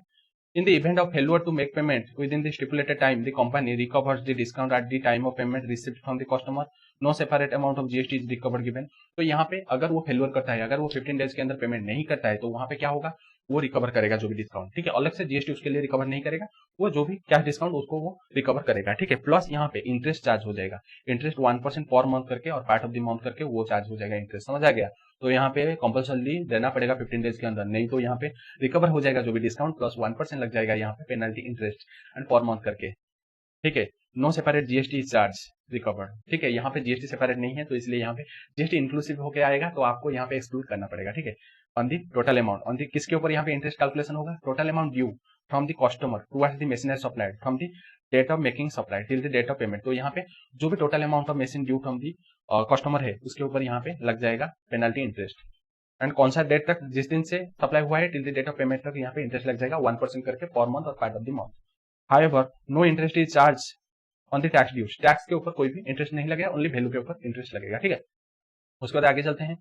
यहाँ पे for every machinery supplied Abhiyant limited receive a price linked subsidy 2 lakh from its holding company Diligent limited. तो यहाँ पे ये मशीनरी के लिए, एवरी मशीनरी के लिए वो एक प्राइस लिंक्ड सब्सिडी रिसीव करता है उसका होल्डिंग कंपनी से, जो कि 2 लाख, ठीक है, 2 लाख रिसीव करता है। जो कि सब्सिडी है उसको हम ऐड कर देंगे क्योंकि सब्सिडी ऐड होता है, ठीक है, सब्सिडी ऐड होता है तो उसको ऐड कर देंगे, ठीक है। उसके बाद आगे चलते हैं। यहाँ पे Abhiyant limited has supplied a machinery to an unrelated party Daffodil private limited. तो यहाँ पे on 1 August at a price of 40 lakh. तो यहाँ पे अभियांत लिमिटेड वो सप्लाई कर रहा है एक मशीनरी जो कि एक अनरिलेटेड पार्टी है, जो कि Daffodil private limited unrelated party 1 अगस्त में वो सप्लाई किया एंड प्राइस यहाँ पे 40 lakh excluding of all taxes. Invoice was issued on 1 August, invoice भी इशू कर दिया Abhiyant limited and the corporate office of Daffodil limited which is at New Delhi has entered into a contract with Abhiyant limited. तो उसका जो भी corporate office Daffodil which is Delhi में है वो क्या कर रहा है, एंटर कर रहा है कॉन्ट्रैक्ट विथ अभियांत लिमिटेड के साथ फॉर सप्लाई ऑफ मशीनरी के लिए। But however the machinery has been installed at Daffodil private limited registered manufacturing unit located in Gurugram, जो कि हरियाणा में है। तो उसका कॉर्पोरेट ऑफिस वो एग्रीमेंट करता है जो न्यू दिल्ली में है, बट उसका जो भी मैन्युफैक्चरिंग ऑफिस में वो इंस्टॉल होगा मशीनरी, जो कि हरियाणा गुरुग्राम में है, ठीक है। तो यहाँ पे आपका आईजीएसटी लग जाएगा, ठीक है। उसका Daffodil private Limited has paid the freight directly to the GTA, ठीक है, वो पेड कर देता है जीटीए को। उसके बाद discount 2% on the price of machinery excluding taxes was given by the Daffodil आज agreed to make payment within 15 days. तो यहाँ पे डिस्काउंट भी वो अवेल कर लिया क्योंकि वो बोल रहा है कि मैं 15 डेज के अंदर यहाँ पे डिस्काउंट 2% अवेल कर दिया है क्योंकि मैं 15 डेज के अंदर दे दूंगा प्राइस, तो वो डिस्काउंट भी अवेल कर लेता है। But however daffodil private limited paid the consideration on 31 October, but वो कंसीडरेशन 31 अक्टूबर में कंसीडरेशन देता है। तो यहाँ पे 1 अगस्त से 31 अक्टूबर के लिए यहाँ पे उसको इंटरेस्ट देना पड़ेगा क्योंकि लेट में दे रहा है 15 डेज के बाद, प्लस जो भी डिस्काउंट लिया था उसको रिवर्स करना पड़ेगा, ठीक है। 3 मंथ के लिए यहाँ पे इंटरेस्ट कैलकुलेशन करना पड़ेगा, ठीक है, 3 मंथ के लिए, समझ आ गया। उसका नेक्स्ट पेज में क्या दिया है, यहाँ पे दे दिया है Assume the rate of taxes are as under दे दिया है, बॉटल कैप मेकिंग मशीन दे दिया है, CGST 6%, SGST 6%, IGST 12%, service of transportation of goods यहाँ पे जो भी जीटीए का उसका कोई भी यूज नहीं है, CGST 2.5%, SGST 2.5%, IGST 5%, other service involve in the above supply CGST 9%, SGST 9% and IGST 18%, ठीक है, IGST 18%। तो यहाँ पे कैलकुलेट करेंगे कि GST liability, CGST, SGST, IGST, तो यहाँ पे मेनली IGST लगेगा क्योंकि यहाँ पे गुरुग्राम को सप्लाई हो रहा है, तो यहाँ पे अलग अलग स्टेट में है एंड बट रजिस्टर ऑफिस है न्यू दिल्ली, ठीक है। आज द केस में भी with the respect of the supply of machinery and support your conclusion with legal provision in the form of explanatory notes and make suitable assumption whenever needed, ठीक है। तो suitable assumption लेंगे जब चाहिए। तो चलो क्वेश्चन का आंसर करते हैं। नीचे आ जाइए, मेरे सामने क्वेश्चन में भी मैं ओपन कर देता हूं मेरा जो क्वेश्चन है। तो यहाँ पे मेनली प्राइस लेंगे जो भी डैफोडिल को जो सप्लाई करता है उसके लिए हम कैलकुलेशन करेंगे, ठीक है। तो पहले तो प्राइस लेंगे, कितना प्राइस लेंगे, नीचे जो भी 40 लाख है, क्योंकि यहाँ पे मैं थोड़ा समझा देता हूँ। ये जो प्राइस लेंगे 40 लाख, क्योंकि ये एक ऑन रिलेटेड पार्टी है, ठीक है, ये एक ऑन रिलेटेड पार्टी है, तो इसलिए ये एलिजिबल हो जाता है आईटीसी के लिए। एंड यहाँ पे जो भी डिक्लेयर प्राइस है उसको हम मानेंगे ट्रांजैक्शन वैल्यू, ठीक है, इसको हम ट्रांजैक्शन वैल्यू मानेंगे, उसको नहीं लेंगे। वो जो कस्टमर को अप डाउन होता है 42 लाख उसको नहीं लेंगे, हम लेंगे ये जो 40 लाख को लेंगे, क्योंकि यहाँ पे ट्रांजैक्शन वैल्यू एंड ये डिक्लेयर वैल्यू को मानेंगे, प्राइस को 40 लाख मानेंगे, ठीक है, 40 लाख यहाँ पे मानेंगे। उसके बाद आपका 10,000 है हैंडलिंग ऑनलोडिंग एंड 1 लाख है इंस्टॉलेशन कमीशनिंग एक्सपेंसेस। उसके बाद आपका जो भी जीटीए के थ्रू जो भी ट्रांसपोर्टेशन हुआ है उसको इग्नोर करेंगे, क्योंकि उसको डायरेक्ट कस्टमर दे देता है, कोई भी ऐड नहीं होगा। उसके बाद और क्या दिया है, और यहाँ पे दिया है कि यहाँ पे आपका 2 लाख एक होल्डिंग कंपनी से मिलता है, एक सब्सिडी 2 लाख है, ठीक है, 2 लाख यहाँ पे होल्डिंग कंपनी से यहाँ पे सब्सिडी मिल रहा है। तो यहाँ पे टोटल कितना हो रहा है, 40 लाख प्लस 110 प्लस 2 लाख, तो यहाँ पे 43 लाख 10,000 हो रहा है, ठीक है। उसमें से हम डिस्काउंट लेस करेंगे क्योंकि वो अवेल करता है डिस्काउंट 2% लेस करेंगे एंड 2% किसके ऊपर होगा, ये जो 40 लाख के ऊपर होगा, 40 लाख के ऊपर 2% 80,000 लेस हो जाएगा। तो कितना रहेगा यहाँ पे 43 लाख 10,000 माइनस 80,000, तो यहाँ पे हो रहा है 42 लाख 30,000। ये रहेगा प्राइस, ये रहेगा वैल्यू, ठीक है, असेसेबल वैल्यू ये रहेगा एंड इसके ऊपर टैक्स लगेगा, आईजीएसटी लगेगा एंड यहाँ पे आईजीएसटी लगेगा 12%, क्योंकि वैल्यू ऑफ मशीनरी है 12% एंड यहाँ पे आईजीएसटी लगेगा क्योंकि अलग अलग स्टेट में है, ये इंटर स्टेट है, तो 12% लगेगा। इसके ऊपर 12% कितना होगा, ये होगा 5,07,600 एंड ये कौन सा मंथ में है, ये हम अभी अगस्त मंथ में है, ठीक है, अगस्त मंथ में है। बाकी हम आगे देखेंगे कि वो एक्चुअली यहाँ पे पेमेंट नहीं किया है, उसके लिए हमको यहाँ पे डिस्काउंट एंड इंटरेस्ट को यहाँ पे लगाना पड़ेगा, ये पॉइंट ए में इतना देना पड़ेगा उसको 5,07,600। उसके बाद हम अक्टूबर मंथ को आ जाइए, अक्टूबर मंथ में हम अभी यहाँ पे कैलकुलेशन करेंगे क्योंकि वो नहीं दे पाया ये जो 15 डेज के अंदर। तो अक्टूबर मंथ में क्या होता है कि जो भी डिस्काउंट है वो अभी टैक्स लग जाएगा। डिस्काउंट कितना लिया था, डिस्काउंट जो भी था 80,000 है, 80,000 वो अभी वैल्यू बन जाएगा। प्लस यहाँ पे पेनल्टी इंटरेस्ट कितना है, तो यहाँ पे इंटरेस्ट कितना लगेगा, तो इंटरेस्ट लग जाएगा 1% करके, तो यहाँ पे 3 मंथ के लिए लगेगा। बट यहाँ पे वैल्यू कितना लेंगे, तो वैल्यू मेनली लेंगे हमारा जो ये जो खर्चा है 40 लाख 10,000 इतना लेंगे, क्योंकि ये जो आपका 2 लाख है जो सब्सिडी है, सब्सिडी को हम वैल्यू का पार्ट नहीं बनेंगे, वैल्यू में ऐड हो जाता है बट वैल्यू का पार्ट नहीं बनेंगे। किसके लिए, यहाँ पे ओनली वैल्यू लेंगे ये तीनों को, ठीक है, ये तीनों को लेंगे 40 lakh plus 10,000 plus 1 lakh and ये जो 2 लाख को नहीं लेंगे सब्सिडी को, ठीक है। तो यहाँ पे कितना होगा, इंटरेस्ट का वैल्यू कितना होगा, यहाँ पे 40 लाख प्लस 10,000 प्लस 1 लाख, तो यहाँ पे कितना होगा, तो ये होगा 40 लाख प्लस 110, तो यहाँ पे होगा 41,10,000। तो इसके ऊपर हम कैलकुलेशन करेंगे 1% करके एंड यहाँ पे 3 मंथ के लिए यहाँ पे हम कैलकुलेशन करेंगे।